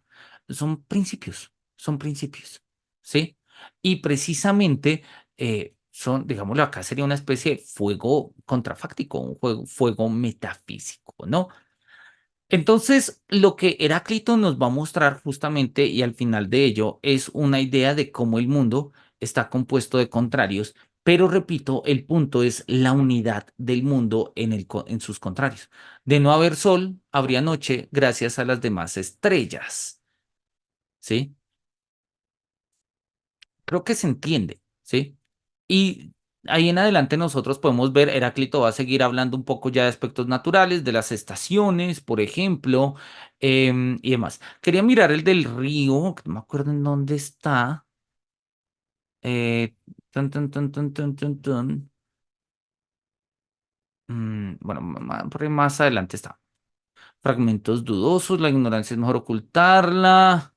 Bueno, no sé, mira, los paseos no vimos el del pantarrey, el del todo fluye. Pero bueno, ahí está. Estas son las ideas de Heráclito. Estas son las ideas de Heráclito y vamos a mirar cómo las propone Parménides. Y al mirar cómo las propone Parménides, pues nos vamos a dar cuenta que, oye, no se diferencian tanto. Yo les había recomendado ayer este libro del 112 es la tesis de Parménides. Vamos a mirar directamente la traducción del poema, que es una traducción, pues me parece chévere porque está ahí en griego y en español. No sabemos griego, pero oye, siempre es gomoso tener el texto griego, ¿sí? Entonces, pues lo vamos a dejar ahí. Pero vamos a mirarlo en español, ¿no? Y en español me llama la atención varias cosas. Esto, pues podríamos leerlo con toda la calma del mundo, pero pues vamos a leerlo un poco más rápido, precisamente para llegar al punto, y es como Heráclito y Parménides se están dando cuenta de la configuración de la unidad de lo real. ¿Sí? Repito, uno es de la perspectiva del cambio, otro es de la perspectiva de la permanencia, pero en el fondo ya el mismo Heráclito está diciendo que lo propio del cambio es permanecer como cambio, coincidir consigo mismo. Y lo que nos va a decir Parménides es que lo propio de la permanencia es que permanezca cambiando. Precisamente así es como permanece, si no, no nos podríamos dar cuenta que algo permanece. Dice, las yeguas, y esto es quizás, esto es una nota al pie, pero es un fragmento que me parece tan bello, ¿sí? Que siempre que lo menciono vuelvo y hago el énfasis, ¿sí? Dice, las yeguas que me conducen hasta donde llega mi ánimo, me impulsaron pues guiándome, me llevaron hacia el camino de la diosa. Pero lo importante acá es justamente que las yeguas llevan al filósofo hasta donde llega su ánimo. Y esto, Karen, es profundamente kierkegaardiano. ¿A ti qué te quedó gustando Kierkegaard? Sí. Obviamente tiene unos ecos diferentes y habría que hacer todas las mediaciones, pero la premisa es la misma. Tenemos una filosofía a la altura de nuestro ánimo. Si Parménides llegó hasta donde llegó fue porque las yeguas lo llevaron hasta allá y llegó hasta allá por el ánimo que tenía. Y a mí esto es algo que me parece muy poderoso, muy potente, porque muestra que la filosofía no es simple y llanamente un ejercicio de lectura y escritura y reflexión académica y disciplinada de conceptos claros y distintos. Y sí, todo eso está muy bien y todas las disciplinas filosóficas que nosotros logremos manejar y todos los hábitos de estudio que dominemos, pues, maravilloso. Pero la filosofía está a la altura del ánimo de la persona. ¿Sí? Si queremos filosofías más altas, tenemos que enaltecer nuestro ánimo, ¿sí? Es muy fácil ser pesimista. Es muy difícil ser pesimista teniendo un ánimo pesimista. Porque es que un pesimista, ¿sí? Que tenga un ánimo pesimista, tiene que pelear contra su propio pesimismo para armar un sistema, ¿sí? Comunicar un sistema que en el peor de los casos, pues nadie conocería, pero él quiere darlo a conocer, pero si quiere darlo a conocer, ¿por qué si está hablando de que este es el peor de los mundos posibles, etcétera? Entonces, claro, yo conozco muchos pesimistas que tienen un ánimo optimista, ¿sí? Entonces, esperan que sus publicaciones sean reconocidas, sean citadas, sean amadas, que los inviten a congresos, que les gasten vino, ¿sí? Son pesimistas profundamente optimistas, ¿sí? O sea, son pesimistas de un ánimo optimista. Y no está mal, pero pues oye, Pues claramente son optimistas de cafetines, ¿no? Son optimistas, o bueno, hoy en día son pesimistas de redes sociales, son pesimistas de cafetines. O sea, son pesimistas que de una u otra forma lo son en términos de su propio, del reconocimiento al cual anhelan optimistamente. Eh, mm, Hay un texto, el texto del mito de Sísifo de Albert Camus, él se presenta ese ejemplo, ¿no? Cuando habla del suicidio absurdo. Cuando hablamos del suicidio, esperamos que el suicidio tenga sentido, o sea, filosóficamente hablando, ¿no? Que el suicidio tenga sentido. Y una de las cosas que significa el suicidio es, quiero vivir, pero no así.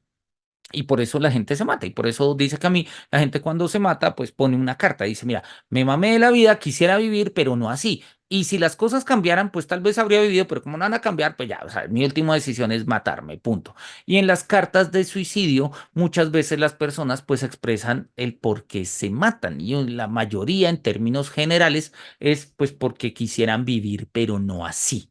¿Sí? No así con la pérdida de un ser amado, con una infidelidad, con una traición, con unas deudas, con lo que sea. Camus en el libro del mito de Sísifo dice, hablemos del suicidio absurdo, hablemos de un suicidio de una persona que se mata, pero no porque no quiera vivir así, sino porque de hecho vive bien, imaginémonoslos, ¿sí? Dice, perfecto, lo tiene todo, está en su mejor momento de la carrera, es un autor publicado, tiene plata, dirige una firma, es deseado por las mujeres, de hecho está feliz, no es que tenga todo esto y esté vacío por dentro, no, no, al contrario, se siente feliz y realizado, está plena y sabe que mañana va a ser mejor y aún así se mata. Y uno dice, ¿por qué? Ah, exacto, ahí es la pregunta del suicidio absurdo. Porque los otros suicidios no es que no sean absurdos, o sea, son una apelación al absurdo, pero es en busca de un sentido. La filosofía llega hasta donde llega nuestro ánimo. La filosofía llega hasta donde llega nuestro ánimo. Una forma de cultivar la filosofía es cultivar el propio ánimo, ¿sí? Oye, esto se parece a lo que nos acababa de decir Heráclito. Volví sobre mí mismo, pensé sobre mí mismo. ¿Sí? Ambas posturas son posturas que de una u otra manera entienden que no basta con comprender el mundo si no nos comprendemos a nosotros mismos. ¿Sí? Y si bien son filosofías cosmológicas, porque hablan del mundo, ambas filosofías parten de un reconocimiento de lo que somos. Hoy en día no es así. Hoy en día, de hecho, prácticamente ninguna disciplina profesional que nosotros conozcamos o ejerzamos requiere de un conocimiento de sí. Casos se ven por montones, ¿no? Hay profesores que jamás reflexionan sobre su experiencia pedagógica. Hay psicólogos y psicólogas o sea, que son perfectos profesionalmente en lo que hacen, pero que están rotos en su propia psique interna, en sus miedos, en sus angustias, en sus soledades, en sus manías, ¿sí? Y así sucesivamente. Es decir, y lo que nos está diciendo Heráclito y Parménides a la vez, que no es otra forma de que prefigurar a Sócrates, es de vuelve sobre ti mismo, una filosofía a la altura ¿sí? Una filosofía está siempre a la altura de tu ánimo. Ánimos grandes tendrán filosofías grandes. Ánimos chiquitos tendrán filosofías chiquitas. Y acá no me refiero a mejores o peores, me refiero a justamente la capacidad de lograr lo grandioso en filosofía requiere de ánimo grande. ¿Y qué es un ánimo grande y qué es un ánimo chiquito? Oye, acá no lo dice, pero yo me atrevería a formularlo en los siguientes términos. Yo creo que el ánimo grande en filosofía es capaz de hacerse preguntas incluso devastadoras, preguntas incluso devastadoras, como las que se va a hacer Parmenides, como las que se hizo San Agustín, como las que se la pasaba haciéndose Kierkegaard todo el tiempo. Son preguntas devastadoras. Bien, bueno, lo llevan las yeguas, lo condujeron, sí, tirando el carro mientras las doncellas le mostraban el camino. El eje que echaba chispas en los cubos producía un silbido, pues estaba presionado por ambos lados por ruedas circulares. Cuando las hijas del sol que abandonaban la morada de la noche se apresuraban a impulsarme hacia la luz, quitándose con las manos los velos de sus cabezas. Ahí está, ¿no? Y ahí vamos a tener, van a hacer la aparición Dike, ¿sí? Que es la diosa pródiga en castigos, ¿no? Que es una de las diosas junto con Temis, una de las diosas de la justicia, y aparecen las hijas del sol, que también son unas diosas, y las doncellas, ¿sí? Calmando a la yegua, ¿sí? Le abren la puerta, ¿sí? Y lo recibe la diosa. Ahí está. La diosa me recibió amablemente, tomó con su mano mi mano derecha y me dirigió las siguientes palabras. Oh joven, acompañado por guías inmortales y por las yeguas que te conducen al llegar a mi morada. Salud. Pues este no es un destino funesto el que te ha empujado a tomar este camino, que en efecto se encuentra fuera y separado del sendero de los hombres, sino Temis y Dike. Temis y Dike, que repito, pues son diosas, pues son formas de las diosas de la justicia. No recuerdo ahorita la diferencia, habría que buscarla, no la recuerdo. Es necesario entonces que te informes de todo. Por un lado, el corazón imperturbable, la verdad bien redondeada, y por el otro, de las opiniones de los mortales, en las que no hay verdadera convicción. Pero no obstante, también aprenderás esto. ¿Cómo hubiese sido necesario que lo que parece existiese realmente, abarcando todo incesantemente? ¿Cómo es que sea necesario esto? ¿Sí? ¿Cómo es necesario que hayan cosas que parecen que son, pero que no son? Y entonces, vean lo que dice, lo que va a decir la diosa. Le dice, mira, vas a conocerlo todo, ¿sí? Por un lado, el corazón de la verdad. Vas a conocer el corazón de la verdad. Listo, chévere. Vamos a conocer el corazón de la verdad. Eso uno. Y adicionalmente vamos a conocer las opiniones de los mortales. O sea, según la diosa, vamos a conocer dos cosas. ¿Sí? Eso es lo que nos dice la diosa. Dos cosas. Vamos a conocer dos cosas: la vía de la verdad, bien redonda, y las opiniones de los mortales. Hasta ahí, bien, sin afanes. Nos dice más adelante, sí, y bien yo te diré, y tú que escuchas, recibe mi relato, cuáles son los únicos caminos de investigación que hay para pensar. Solamente hay estos caminos. El primer camino del pensar que es y que no es posible no ser. Es el camino de la persuasión, pues acompaña la verdad. Por otro lado, pensar que no es y que es necesario no ser.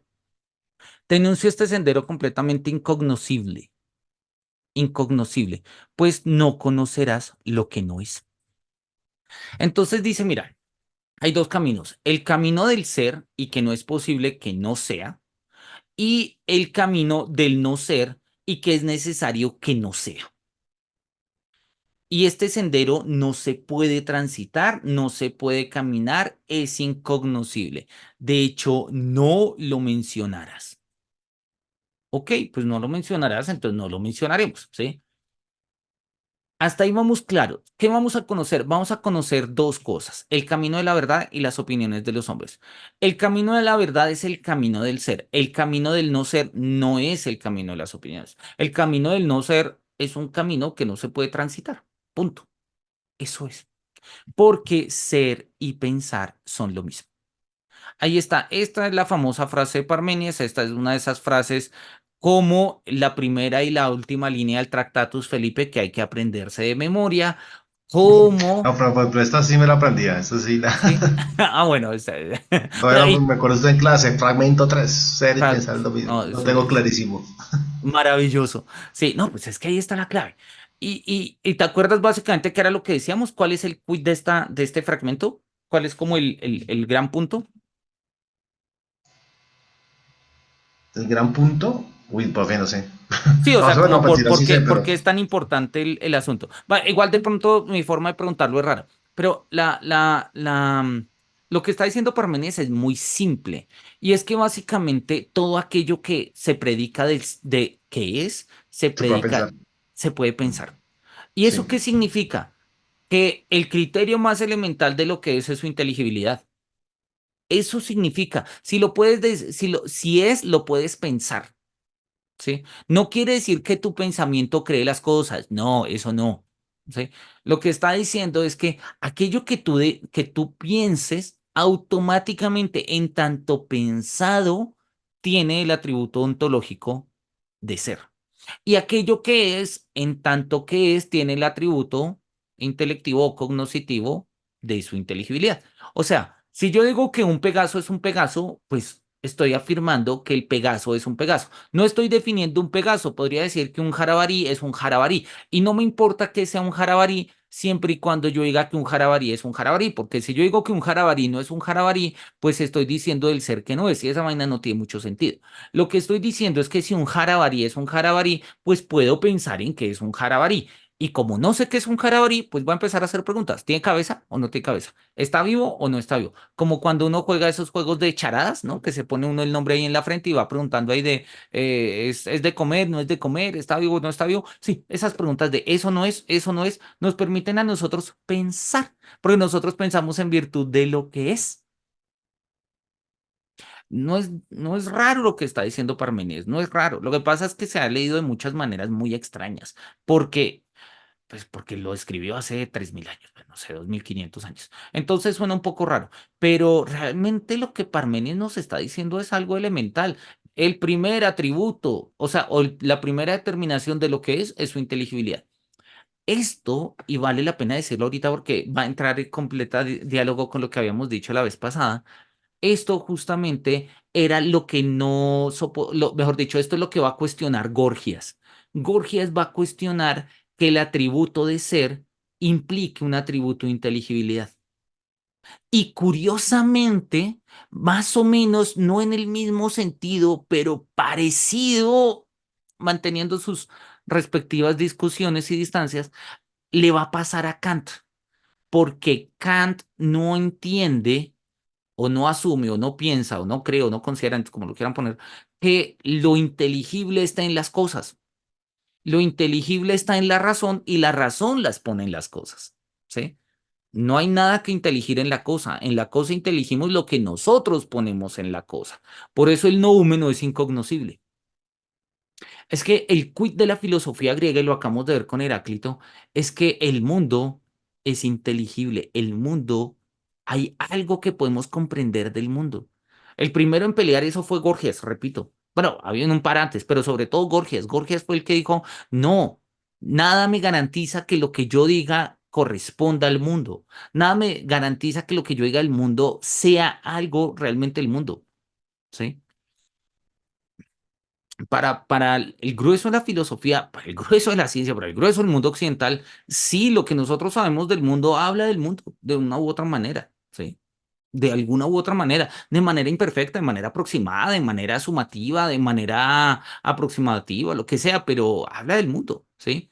Esta idea de que lo que nosotros decimos únicamente se refiere a nuestros pensamientos y no tiene absolutamente nada que ver con el mundo, es una idea difícil, dura, peligrosa incluso, ¿sí? Kant tuvo que hacerse todo un sistema crítico que le funcionó muy bien por lo demás para pelear contra esa idea de que no sabemos qué es el noúmeno, ¿sí? Para Parménides puede que nosotros no sepamos qué es el número, la cosa en sí, pero claramente sabemos algo, qué es y que se puede pensar en tanto que es. O sea, con eso tenemos la primera determinación. Entonces, ese es el camino, ¿no? Decir que el ser es no es decir mucho, aun cuando, pues, lo entendemos, el ser es. Lo importante acá es entender que el ser que es inteligible. O sea, pensar es la primera determinación del ser. Un ser sin determinación pues no es nada, o de hecho es la nada, porque lo indeterminado es eso, la nada, ¿sí? La nada es aquello que carece de determinación. Y un ser, puro ser, nada más que ser y solamente ser, pues como lo va a decir Hegel, es lo mismo que la nada, pura nada y nada más que nada, porque ser y nada como conceptos vacíos son opuestos, pero al final de cuentas no estamos oponiendo nada porque estamos oponiendo indeterminaciones, ¿sí? La realidad se da en la determinación, en la indeterminación de lo que es, como lo había mostrado Anaximandro. ¿Se acuerdan que lo vimos ayer con Anaximandro? ¿Sí? En no me acuerdo, creo que era como en la 40. Esto era de Tales, ¿no? Más adelante. Denme un segundito.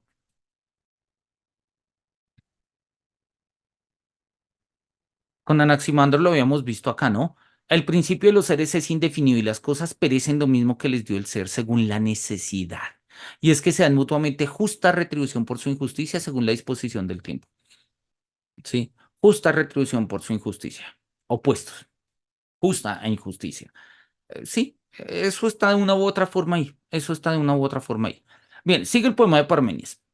Dice, es necesario decir y pensar que siendo se es. que siéndose es. Pues es posible ser, y la nada no es. Estas cosas te ordeno que proclames. Pues tú comenzarás por este primer camino de investigación y luego por aquel forjado por los mortales. Claro, eso era lo que habíamos dicho. Habíamos dicho en el fragmento 1.31 que vamos a caminar dos caminos, el camino de la imperturbable verdad y el camino de la opinión de los mortales. La idea de los que consideran, y es por lo general en cualquier historia de la filosofía, dicen, el poema de Parménides habla de dos vías, la vía del ser y la vía del no ser. No es cierto, el poema de Parménides habla de dos vías, la vía del ser y la vía de las opiniones de los mortales. No lo digo yo, lo dice el poema. Y entonces, ¿por qué hemos leído que la vía es del ser y la del no ser? Ay, pues porque desde Aristóteles en adelante lo hemos interpretado así, entonces se nos vuelven prejuicios. Por eso siempre es bueno volver a los clásicos y leerlos directamente. Bien, dice, vamos a mirar dos cosas, ¿no? El camino de la verdad y el de las opiniones de los mortales, ¿sí? Son llevados ciegos, sordos, estupefactos, gente sin capacidad de juicio que consideran que ser y no ser son lo mismo, ¿sí? Y el camino de todos ellos vuelve al punto de partida. O sea, no hemos resuelto mucho. Pero oye, es un camino y es el camino de las opiniones de los mortales. Pero que jamás se te imponga esto, que hayan cosas que no son. No podemos con eso. No podemos con eso. Que hayan cosas que no son. Aleja tu pensamiento de este camino de investigación y que la inveterada costumbre no te obligue a lo largo de este camino a utilizar el ojo que no ve, el oído que resuena y la lengua. Juzga mediante el razonamiento la prueba polémica que te he enunciado. Entonces, no podemos esta idea de que haya cosas que no son. Ahora entendemos el problema de Quine. Si en mi marco ontológico, ¿sí? No hay algo y en el marco ontológico de otra persona sí lo hay, y yo quiero decir que no hay eso, pues al nombrarlo, lo hay. Por lo menos lo hay en tanto nombrado, lo hay en términos en tanto pensado, en tanto comprendido, en tanto... Y eso son determinaciones de ser. Pensar cosas que no son es dificilísimo. Y no solamente dificilísimo, sino pues básicamente es completamente irracional. ¿Sí? Por eso, y es un poco la pregunta que habíamos dicho y habíamos formulado ayer, ¿cuáles son las cosas que hay? ¿Sí? ¿Y cuáles son las cosas que no hay? Y con esas cosas que no hay es difícil porque el hecho de hablarlas las crea, por lo menos en términos de habladas. Felipe, Sí, porque justamente ahí de lo que estaba mencionando ayer, haciendo como un paréntesis, me pasó justamente eso, porque ante la pregunta de qué quisiera que no, o que no hubiera en mi marco ontológico, de hecho, ya no, era una postura pues personal, me gustaría que no hubieran cosas en el mundo, ¿no? Pero de ajá, cierta manera yo las entiendo, las explico, las comprendo. Por ejemplo, algo tan sencillo, por ejemplo, la corrupción en Colombia, por ejemplo. No quiero que en la antología colombiana, por decir algo, haya corrupción, haya ujú. conflicto armado. Pero inmediatamente digo, yo entiendo, esto se debe a esto, las consecuencias son por esto puede generar el conflicto, o sea, va a estar dentro de mi ontología. Y es una realidad. Entonces, es lo que usted dice, es difícil pensar algo bueno, es difícil pensar algo que no esté en metodología, porque no podría pensarlo. Pero es difícil sacar algo, lo que yo ya conozca. Exactamente. Es que ese va a ser como el gran punto. O sea, sacar algo es un camello. Sí, de hecho, hasta cierto punto, Dilthey lo va a decir en términos del mundo histórico. Dice, una vez algo entra en la historia, no sale de ella. ¿Sí? Puede que se quede oculta por 1000 años citado, 2000, 3000, 10000, pero una vez entrado en la historia, esa vaina es difícil, ¿sí? Manteniendo como el plano inmanencia, el plano histórico. Acá podríamos tener como el criterio o el plano de inmanencia, el plano pues, de la apariencia, de lo real, de lo inteligible en este sentido. Y lo que tú dices es completamente pertinente. Puede que nosotros no querramos que haya corrupción en Colombia, pero la hay. Y entendemos el por qué la hay y el comprenderla implica justamente sus condiciones de ser, ¿sí? Pero no quiere decir que si todos nos volvemos ignorantes deje de haber algo, porque lo hay, ¿sí? El problema acá es, y esto es algo importante, ¿qué pasa en términos de lo deseable ontológicamente, perdón, de lo deseable en términos éticos o morales y de lo que de lo fáctico o de lo que hay en términos ontológicos. Hay un texto que a mí me gusta pensar en estos términos que se llama El ojo en el cielo o Un ojo en el cielo de Philip Dick. No sé si lo conozcan, creo que yo alguna vez les hablé en clase de Philip Dick. El ojo en el cielo, novela. No sé si la hayan leído, Felipe, No, profe, ni la he ¿no? escuchado. Cuando No, tengan, profe, yo tampoco. cuando tengan tiempo, échenle una mirada. ¿De qué va esta novela? Es una novela de ciencia ficción, como todas las novelas de ciencia ficción de Philip Dick, en los que es ciencia ficción, no le pidan demasiadas explicaciones. Básicamente va una expedición de 6 personas, 6, 7 personas, a están mostrando un acelerador de partículas en no sé dónde, bla, bla, bla. Y hay un accidente y se caen las 6, pues se rompe la escalera, se caen las 6 personas, caen al pie del acelerador de partículas y de un momento a otro entran en un viaje raro. Y resulta, ¿sí? Eso es algo que se va contando más o menos en la primera parte, no se entiende nada y es una vaina muy volada, ¿sí? Pero ya luego uno entiende que las personas están metidas en el mundo mental de cada uno de ellos, ¿sí? Y la única forma de salir del mundo mental es morir. Morir en ese mundo lo lleva al otro mundo mental. Hay un mundo mental de una persona ahí que es profundamente asquienta, es profundamente asquienta. Y en el momento en el que ella le da asco a algo, lo desaparece del mundo. Entonces, es una persona así, toda organizada, toda pupi, toda tales, ¿sí? Toda muy limpio. Y de un momento a otro entra un perro y se caga, se hace popó ahí y dice, uy, no, y desaparece a todos los perros del universo. Y es como, e incluso dicen, no, pero y el perro, y empieza a desaparecer las ideas del perro en las personas, ¿sí? O sea, una cosa de ciencia ficción, ¿sí? Ese capitulito valdría la pena mirarlo en estos términos. Pensar algo que no es, justamente implica, ¿sí? Pues es que es difícil porque terminamos llegando a una contradicción. Y como lo hemos visto con Wittgenstein, o sea, de eso no se puede hablar porque no hay mucho que decir ahí. Eh, Podemos desear que no hayan cosas, ¿sí? Como lo que tú dices, ¿sí?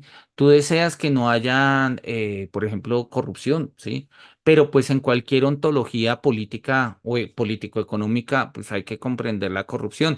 Si no, pues sería una ontología político-económica negacionista, ¿no? Que niega las cosas, porque sí, porque son tan problemáticas que prefiere negarlas, prefiere eliminarlas. Pero pues eso lo único que genera es un problema. Cuando tengan tiempo, bastante tiempo, es una novela un poco extensa, tiene unas 250, 300 páginas. Léanse Un ojo en el cielo de Philip Dick. Esta era la versión de Hispamérica. A mí sus versiones no me gustan, pero eran los que más los tradujeron. Pero oye, mira, hay una versión acá no tengo ni idea de octaedro, no tengo ni idea. Bueno, no sé, cuando tengan tiempo, échenle una mirada. Estas versiones no es que sean malas, sino que la letra es muy pegada y el papel es muy amarillo. Y no sé, tal vez ya después de mis 40 años me volví más, necesito letra menos pegada y papel sí, y papel no tan rechinante. Pero bueno, ahí está Parménides. Parménides nos está diciendo como pilas. Es difícil pensar lo que no es, ¿sí? Y es una forma de apelación directa incluso a un principio de realidad, ¿sí? O sea, Parménides mismo nos está diciendo como, güey, no niegues lo que es, no niegues lo que es, ¿sí? Muchas veces nosotros queremos pensar cosas que no son, negando precisamente lo que es. Pues esto es una premisa profundamente ontológica que podríamos marcarla en un plano estrictamente ontológico y pues en general sí, pero a mí me gusta llevarlo a un plano profundamente ético, ¿sí? Nosotros muchas veces negamos lo que es, ¿sí? Precisamente porque queremos que no sea y como queremos que no sea, pues lo negamos, ¿sí? Entonces habíamos puesto el ejemplo ayer de, no sé, todo lo que hoy en día llamamos la comunidad LGTBI y tales. Y entonces uno dice, uy, no, ¿qué va? Ah, esos son confusiones, ya, o sea, niego lo que es, ¿sí? Entonces nosotros vemos que hay diversidad de cultos dentro de una misma iglesia. No, lo niego, es que ser católico no es así, ser católico es así. Y de entrada empiezo a negar lo que es, ¿sí? O en la educación, no, es que ser filósofo tiene que ser esto. Y niego de entrada lo que es, ¿sí? Y pues justamente es una negación del mundo. Es una negación del mundo. Y ya nosotros en algún momento, Felipe, me imagino que te acordarás, cuando vimos ontología, vimos que la negación del mundo conduce sí o sí, a la destrucción del mundo, o sea, al gnosticismo. No hay otra salida.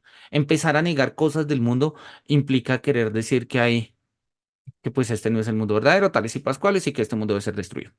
Bien, Parménides acá, el verso fragmento octavo, no nos queda mucho tiempo, así que tampoco me voy a detallar en esto. Él va a decir, mira, vamos a transitar el sendero que nos queda, que es el sendero del Es. Y él nos va a dar una especie de caracterización bastante general, pero digamos, muy detallada, de ciertos aspectos o ciertas determinaciones que tiene el ser, como cuáles, ¿sí? Por ejemplo, el ser es absolutamente. O sea, no hay formas para Parménides, no hay formas relativas de ser. Esto lo entendemos porque Parménides está entendiendo el ser como unidad. Cuando entendamos seres en términos de particularidad, como lo va a hacer, por ejemplo, Aristóteles o como lo va a hacer mucho más tarde Leibniz, pues obviamente vamos a entender matices. Pero en principio estamos de acuerdo, el ser se expresa en términos absolutos, ¿sí? O es o no es, ¿sí? No, es que está llegando a ser. Ok, pero eso no es. No, es que es algo que está llegando a ser otra cosa. Bueno, tal vez eso sean formas de expresar algo, pero es lo mismo que estaba diciendo Heráclito, ¿sí? En medio de los cambios hay una unidad. Y lo que está diciendo Parménides es lo mismo. Hay una unidad, así las cosas cambian. O sea, Parménides y Heráclito van por la misma línea. Tradicionalmente los oponemos y los oponemos porque uno utiliza la palabra permanencia y otro dice la palabra cambio. Pero es un poco ingenuo. Con estas lecturas nos damos cuenta que no es tan simple, que no es tan simple, ¿sí? Entonces, Parmenides nos va a dar unas características, ¿no? Es permanentemente y es en sentido absoluto, ¿sí? De esta manera no puede morir, ¿sí? No podría perecer, es inmortal, es eterno, ¿sí? En este sentido, no hay más ser en alguna parte que en otra, sino que el ser es homogéneo y en tanto que homogéneo, pues es total, está completamente colmado de sí mismo, ¿sí? Y por ello mismo es inmóvil en los límites de grandes cadenas, ¿sí? Permanece idéntico a sí mismo y permaneciendo idéntico a sí mismo, permanece firme, pues la poderosa necesidad lo mantiene en las cadenas del límite. Entonces, vean ustedes que es como el mismo argumento que estaba utilizando Heráclito hace un momento, ¿no? La necesidad que mantiene lo que es en su medida. Un, eh, hace parte de la cosmovisión griega, y es que para la cosmovisión griega, lo peor, digámoslo así, la forma fundamental del caos es la desmesura, aquello que rompe las medidas, ¿sí? La ibris se llama eso. Y pues la ibris es una forma de romper medidas, de romper cadenas, de romper necesidades, y pues justamente la ibris rompe lo que es, ¿sí? Y por ello, cuando se rompe lo que es, vienen míticamente las diosas de la venganza, ¿sí? Precisamente porque se ha roto, pues, aquello que no debería romperse.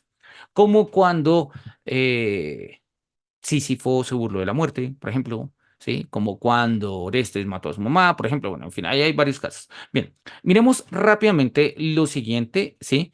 Y terminemos acá el poema de Parmenides para hacer un par de referencias. Entonces, dice acá, número 50. Acá termino para ti el razonamiento confiable y el pensamiento acerca de la verdad. A partir de acá, aprende las opiniones de los mortales. O sea, ya hemos visto el camino de la verdad, ahora aprende lo que dicen los mortales. Ellos establecieron dos puntos de vista para establecer y nombrar las apariencias, ¿sí? a los cuales no unificaron necesariamente y en esto se han equivocado. Distinguen una forma enfrentada a ella misma y ofrecen de ello pruebas separadas las unas de las otras. Por un lado, el fuego etéreo, suave, liviano, idéntico a sí mismo, pero no idéntico al otro. Por otro lado, aquello que está en su contrario, la noche oscura, forma, pesada. Entonces, vean ustedes lo que está diciendo y es que esto es prácticamente lo que está diciendo Heráclito, ¿sí? Distinguen, ¿sí? No unificaron, ven las cosas de manera dual, pero no las unificaron. Ven las cosas de manera dual, pero no las unificaron. Y lo que nos estaba diciendo Heráclito era precisamente eso, ¿sí? Lo habíamos visto acá. El rodillo es el recorrido recto y el recorrido torcido son uno y el mismo. Camino arriba, camino abajo son uno y el mismo. Indiferente es el principio y el fin en un círculo. No me escuches a mí, escucha la razón y te darás cuenta de que todas las cosas son una, ¿sí? No comprenden cómo lo divergente converge consigo mismo. Y entonces lo que está opinando los mortales es lo mismo que está enunciando Heráclito. O sea, ambos son filósofos de la unidad, ¿sí? Ambos están pensando la unidad. Y obvio, los mortales, para entender las apariencias, les dieron nombres, ¿sí? Les dieron nombres. Y como les dieron nombres, acá dice para nombrar las apariencias, ahí lo acabamos de señalar, para nombrar las apariencias, pues les dieron nombres, pero no unificaron esos nombres. Entonces quedaron como nombres opuestos, ¿sí? Y como quedaron como nombres opuestos, pues esos son nombres. Todo ha sido denominado luz y noche.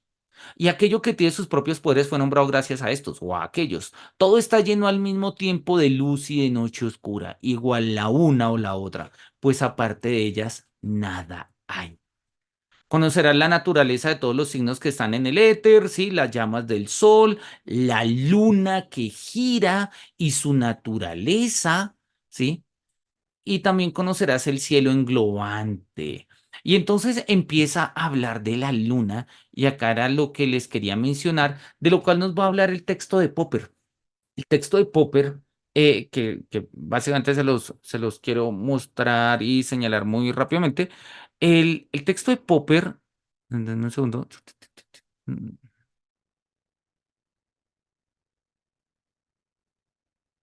no lo veo y lo tenía acá y no lo encuentro ahorita. Calota, presocráticos. Bueno, ahorita lo miro. Sí, en el texto de Popper, Popper se va a dar cuenta y dice, oye, Parménides no está pensando nada raro. De hecho, Parménides era un científico, ¿sí? Y como científico, ¿sí? Es un tipo que se dio cuenta y estudió la luna, ¿sí? Y acá lo dice, brillante en la noche, errante alrededor de la Tierra. Ojo, Parménides reconoce que la luna gira alrededor de la Tierra, con luz prestada. Parménides sabe que la luna no emite su propia luz. Parménides sabe que la luz de la luna proviene del sol, vuelta siempre hacia los rayos del sol. Ahí está. Entonces, lo que le va a interesar a Popper, y esa es una pregunta, digamos, pues que a él le llama profundamente la atención, ¿sí? Es cómo es posible que un filósofo como Parménides, un filósofo así pilo y brillante como Parménides, pues estuviera negando los sentidos, como muchos dicen. ¿Cómo es posible que un filósofo como Parménides, que nos está hablando precisamente de las fases lunares, que nos está hablando de ello, pues pudiese caer en una reducción tan ridícula de lo que es la realidad? Y entonces Popper va a escribir en este libro que se llama El mundo de Parménides, ahí está, El mundo de Parménides, ensayo sobre la ilustración presocrática. Nos va a escribir Popper una serie de artículos, uno dedicado a Genofontes, otro dedicado varios sobre el tema de la luna, es una reescritura del mismo ensayo, ensayo 3, cómo la luna podría proyectar su luz sobre las dos vías, ensayo 4 de cómo podría la luna proyectar su luz sobre las dos vías, ensayo 5 puede la luna arrojar la luz sobre el vías del Parménides, sí, ta, ta, ta, ta, más allá de la búsqueda de las invariantes. Y bueno, en fin, ahí luego termina con Platón y demás. Pero nos interesan un par de detalles que va a poner acá precisamente Parménides, perdón, que Popper respecto a las ideas de Parménides y son las siguientes. Popper se va a dar cuenta que Parménides va a descubrir una serie de... ¿dónde está acá? Tenme un segundo. Vale, vamos a dejarlo simple y llanamente acá para mostrarlo. Y ahora después lo busco, sino ahora después se los muestro, que lo tengo en uno de los videos del canal. Popper se va a dar cuenta que Parménides es un tipo brillante, ¿sí? Y que lo que Parménides ha hecho es, recuerden que los poemas de los presocráticos, entre ellos el de Parménides, se llama Sobre la naturaleza. El de Parménides eh, nos está hablando de la vida del ser, el tipo llega llevado por las yeguas, ¿sí? Hasta donde los lleva su ánimo, llega la diosa, lo reciben las hijas del sol, lo reciben Tique y Temis. Hay toda una reflexión sobre la figura de lo femenino en el poema de Parménides, sobre eso se ha escrito mucho también, ¿sí? Valdría la pena en algún momento volver también sobre ello. Y Parménides luego, después de expresar la teoría del ser, empieza a hablar sobre astronomía y nos dice, como lo acabamos de ver, pues un par de hallazgos astronómicos que para hoy en día para nosotros resulta insignificante porque pues nos parece evidente, pero o sea, ojo, estamos hablando más o menos del siglo sexto antes de Cristo, o sea, el 540, 550 antes de Cristo. Y Parménides ya se da cuenta que uno, la luna gira alrededor de la Tierra, dos, la luna tiene fases, ¿sí? Que no son diferentes lunas, sino es la misma luna, y tres, la luna brilla con luz prestada del sol. Entonces, lo que va a pensar Popper es lo siguiente, dice, mira, la experiencia de Parménides fue tan brutal con los hallazgos que él hace astronómicos de la Luna, ¿cuáles son los hallazgos? La Luna cambia, pero no cambia. ¿Sí? Ese es el gran hallazgo. La Luna tiene fases, pero no cambia. Y si la Luna tiene fases, pero no cambia, entonces, ¿por qué no pensar que pasa en el mundo algo parecido a lo que pasa con la luna? Parecería que hay cambios, pero de verdad no cambia. Y en este sentido, lo que es, es lo que hay es lo que hay, ¿sí? Y no puede haber algo que no haya, ¿sí? Y aquello que no hay, pues de eso no se puede hablar y ni siquiera lo vas a poder pensar. Ese camino no se transita. Lo que pasa es que las opiniones de los mortales les dieron nombres que no volvieron a entender en su unidad. Entonces dijeron, la luz es lo opuesto de la oscuridad, el arriba es lo opuesto de abajo, ¿sí? Pero en el fondo, así como en las fases lunares son distintas, pero es la misma luna, ¿qué tal si la totalidad de lo real es lo mismo y lo único que nosotros vemos son fases? Es una interpretación muy lúcida y que tiene sentido en el marco de la filosofía de Parménides. Felipe.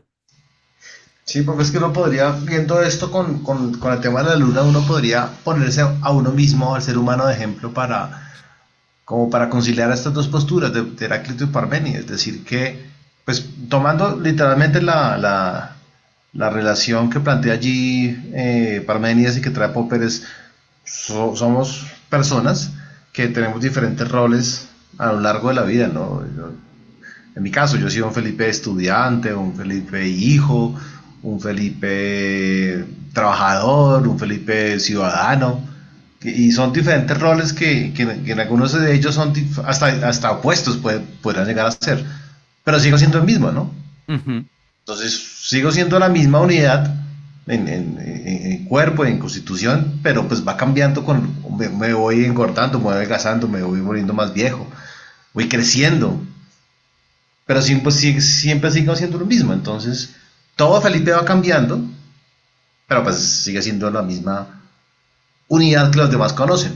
Que también pueden decir, oiga, ese Felipe cómo ha cambiado, pero saben que ontológicamente sigue siendo el mismo. Ujú. Entonces, será ponerse uno mismo de ejemplo lo ayuda a entender mejor. Me gusta mucho ese ejemplo tal como lo pones. Y yo creo que, a ver, obviamente Parménides no tiene el aparato categorial para explicarlo todo al detalle que nosotros quisiéramos en el plano en el que nosotros lo leemos.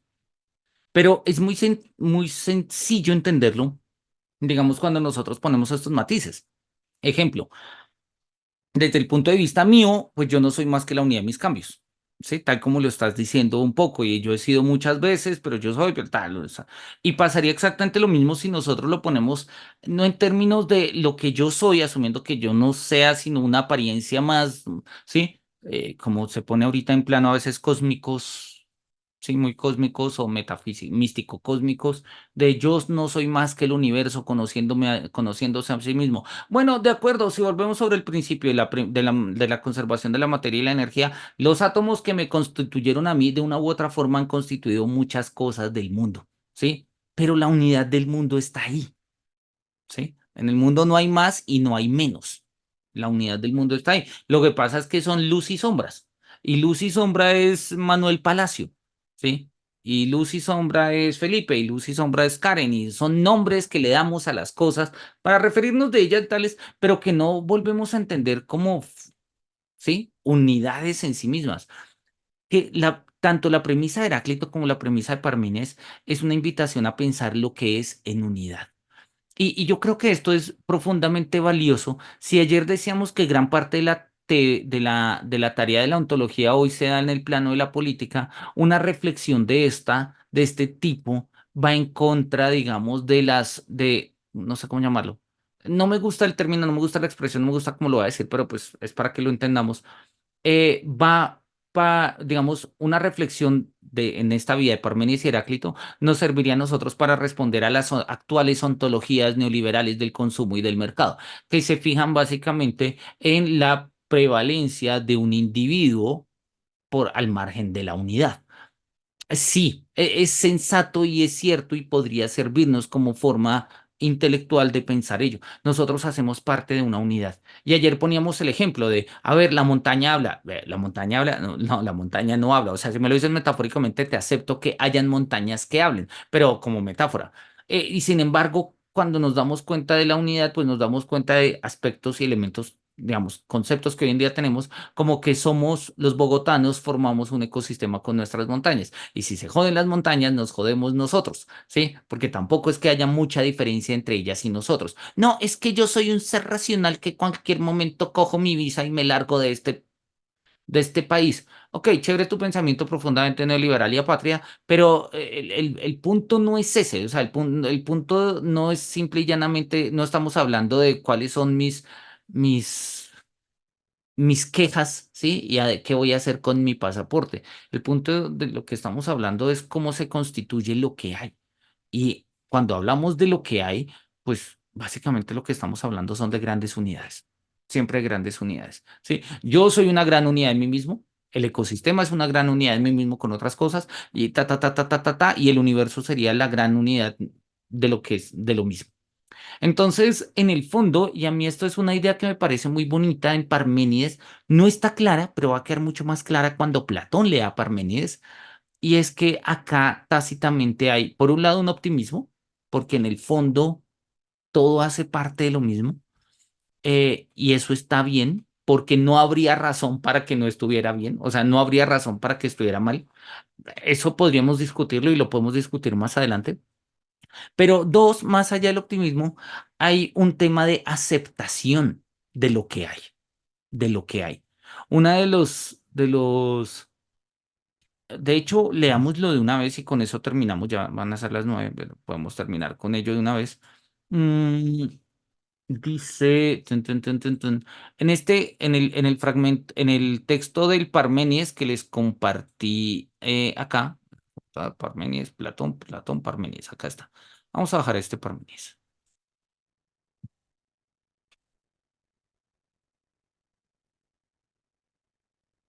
Mm, listo, Parmenides, acá está. Estos textos que les estoy compartiendo los tenemos ahí en el. Le dice. Denme un segundito.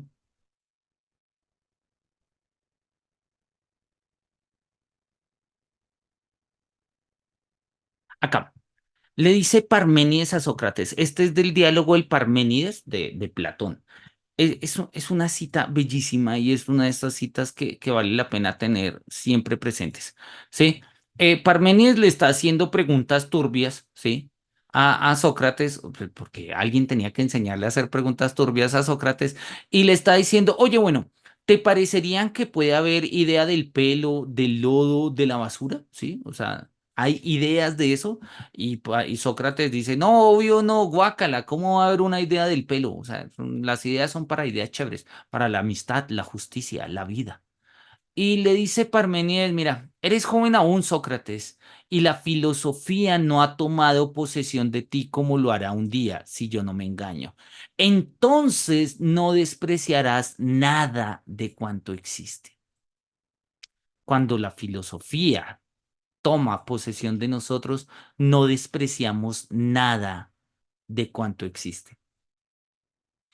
Y es un reto difícil porque a nosotros nos gustaría eliminar cosas del mundo.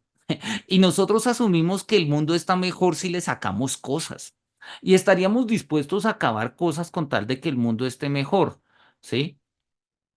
Eh, y precisamente esta es una tesis de Parmenides que se parece mucho a la premisa de Heráclito. La guerra es el padre de los dioses. La guerra es el padre del mundo. ¿Sí? O sea, no puedes evitar incluso el conflicto. Y cuando seas lo suficientemente sabio, encontrarás la unidad que hay en el conflicto y no despreciarás nada de cuanto existe. Yo creo que una de las desgracias que nosotros tenemos en el siglo, o sea, en el mundo moderno, es que este ideal nos es inasequible. Bueno, no falta de pronto el budista o sí, en general como en planos muy superiores, alguien que llegue a este plano, que no desprecie nada de cuanto existe. Uno, por muy sano y tales, hay cosas que desprecia. Hay cosas que desprecia, hay personas que desprecia, hay hechos que desprecia. Y ahora hay otra gente que considera que despreciar es una de las buenas maneras, ¿no? O sea, hay gente que incluso asume que porque desprecia a sus empleados es mejor jefe, o que porque desprecia a sus parejas es mejor novio o novia, o que porque desprecia a sus hijos es mejor papá o mamá. Ya, o sea, el punto opuesto. La tesis de Parmenides es, somos unidad, somos unidad. Y cuando lo entendamos, no despreciarás nada de cuanto existe. Ahora, a causa de tu edad, solo te fijas en la opinión general de los hombres, ¿sí? Pero más adelante, no lo harás y no despreciarás de nada, nada de cuanto existe.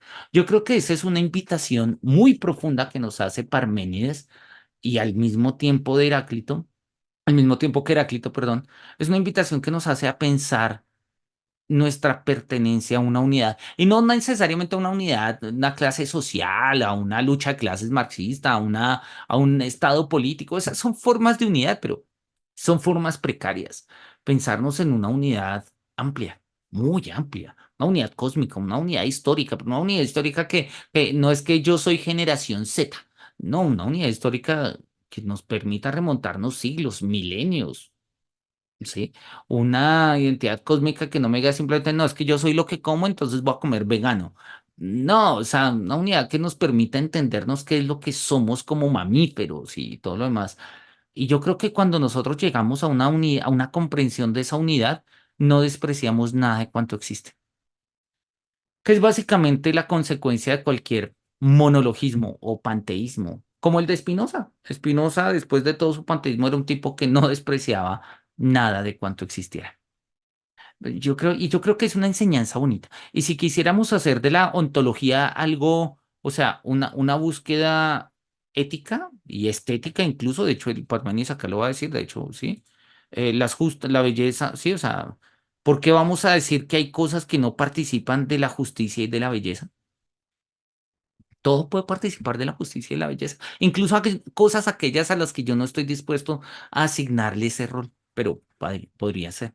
Yo creo que la invitación es esa. Si la invitación de ayer era a preguntarnos qué no nos gustaría que hubiese, o sea, con qué peleamos en términos del marco ontológico con lo que hay, la invitación de hoy es aceptar, ¿sí? Lo que hay, incluso más allá de nuestro desprecio. Precisamente porque cuando la filosofía toma posesión de nosotros, no despreciamos nada de cuanto existe.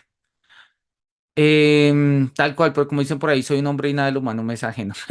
Listo. Bien, con esto ya son las 9:07. Yo creo que vamos a terminar con esto. No sé si hay algo que quieran comentar. Felipe, Karen. No, profe, por mi parte, todo muy bien. Chévere, me alegra. ¿Y tú, Karen?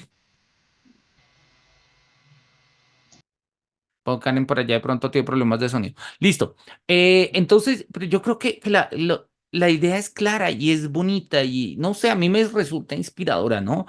Sí, cuando la filosofía haya tomado posesión de ti, como algún día lo hará, si yo no me engaño, no despreciarás nada de cuanto existe. Yo creo que como profesor de filosofía es lo mejor que le puedo decir a un estudiante. Y en este caso, como tallerista de un curso de ontología, es lo mejor que le puedo decir a mis participantes. Cuando la filosofía tome posesión de ustedes, no despreciarán nada de cuanto existe. Y yo creo que en eso, por ejemplo, Plotino tiene razón cuando él habla de cómo el filósofo, el músico y el enamorado pueden captar la unidad, porque cuando uno es un enamorado, uno no desprecia nada de cuanto existe. Cuando uno es músico, pero músico no en plan técnico, no en plan whiplash, no de maldita sea, dale más rápido, dale, no, sino músico en plan muy artístico. El artista es incluso capaz de meter sus desafinadas, ¿sí? O desafinaciones, no sé cómo se dicen. Bueno, sus notas cerradas, es capaz de apreciarlas y de vincularlas y de trabajarlas dentro de su obra. Y es la misma idea del filósofo. Eso lo dice Plotino en la primera Eneada, como en el capítulo, en la Eneada, sí, en la Eneada primera, como en la tercera o en la cuarta Eneada del libro primero de las Eneadas. Él dice justamente eso, el músico, el enamorado y el filósofo son personas que pueden llegar al ascenso a la unidad. Y yo creo que esta es una de las razones, precisamente porque han aprendido a no despreciar. Yo creo que un mundo que nos enseña tanto a despreciar, pues digamos, nos dificulta entender la unidad. La invitación sería, pues, aprender a no despreciar. Sobre eso hablaremos un poco mañana a propósito de lo que hay cuando hablemos de otros referentes que nos quedan ahí de otros presocráticos. Por mi parte no es más, muchas gracias Felipe, muchas gracias Karen, saludos a los que no pudimos estar hoy, saludos a Samuel por allá en Nueva Zelanda que nos mandó un saludito, nos dijo que luego nos mandaba un saludo ahí por video Ah, buenísimo. tales que le escribiéramos también en el grupo para darle la bienvenida. Entonces ahora más tarde le escribimos. Muchas gracias, Karen. Gracias. Valentina tampoco estuvo, pero chévere cuando se conecte para que nos vea y reciba estos saludos. Que los cielos Vale, nos pues miren con su muchas gracias. beneplácito. Pásenla lindo. Descansen. Feliz noche. Hasta Lo luego. mismo. Hasta luego.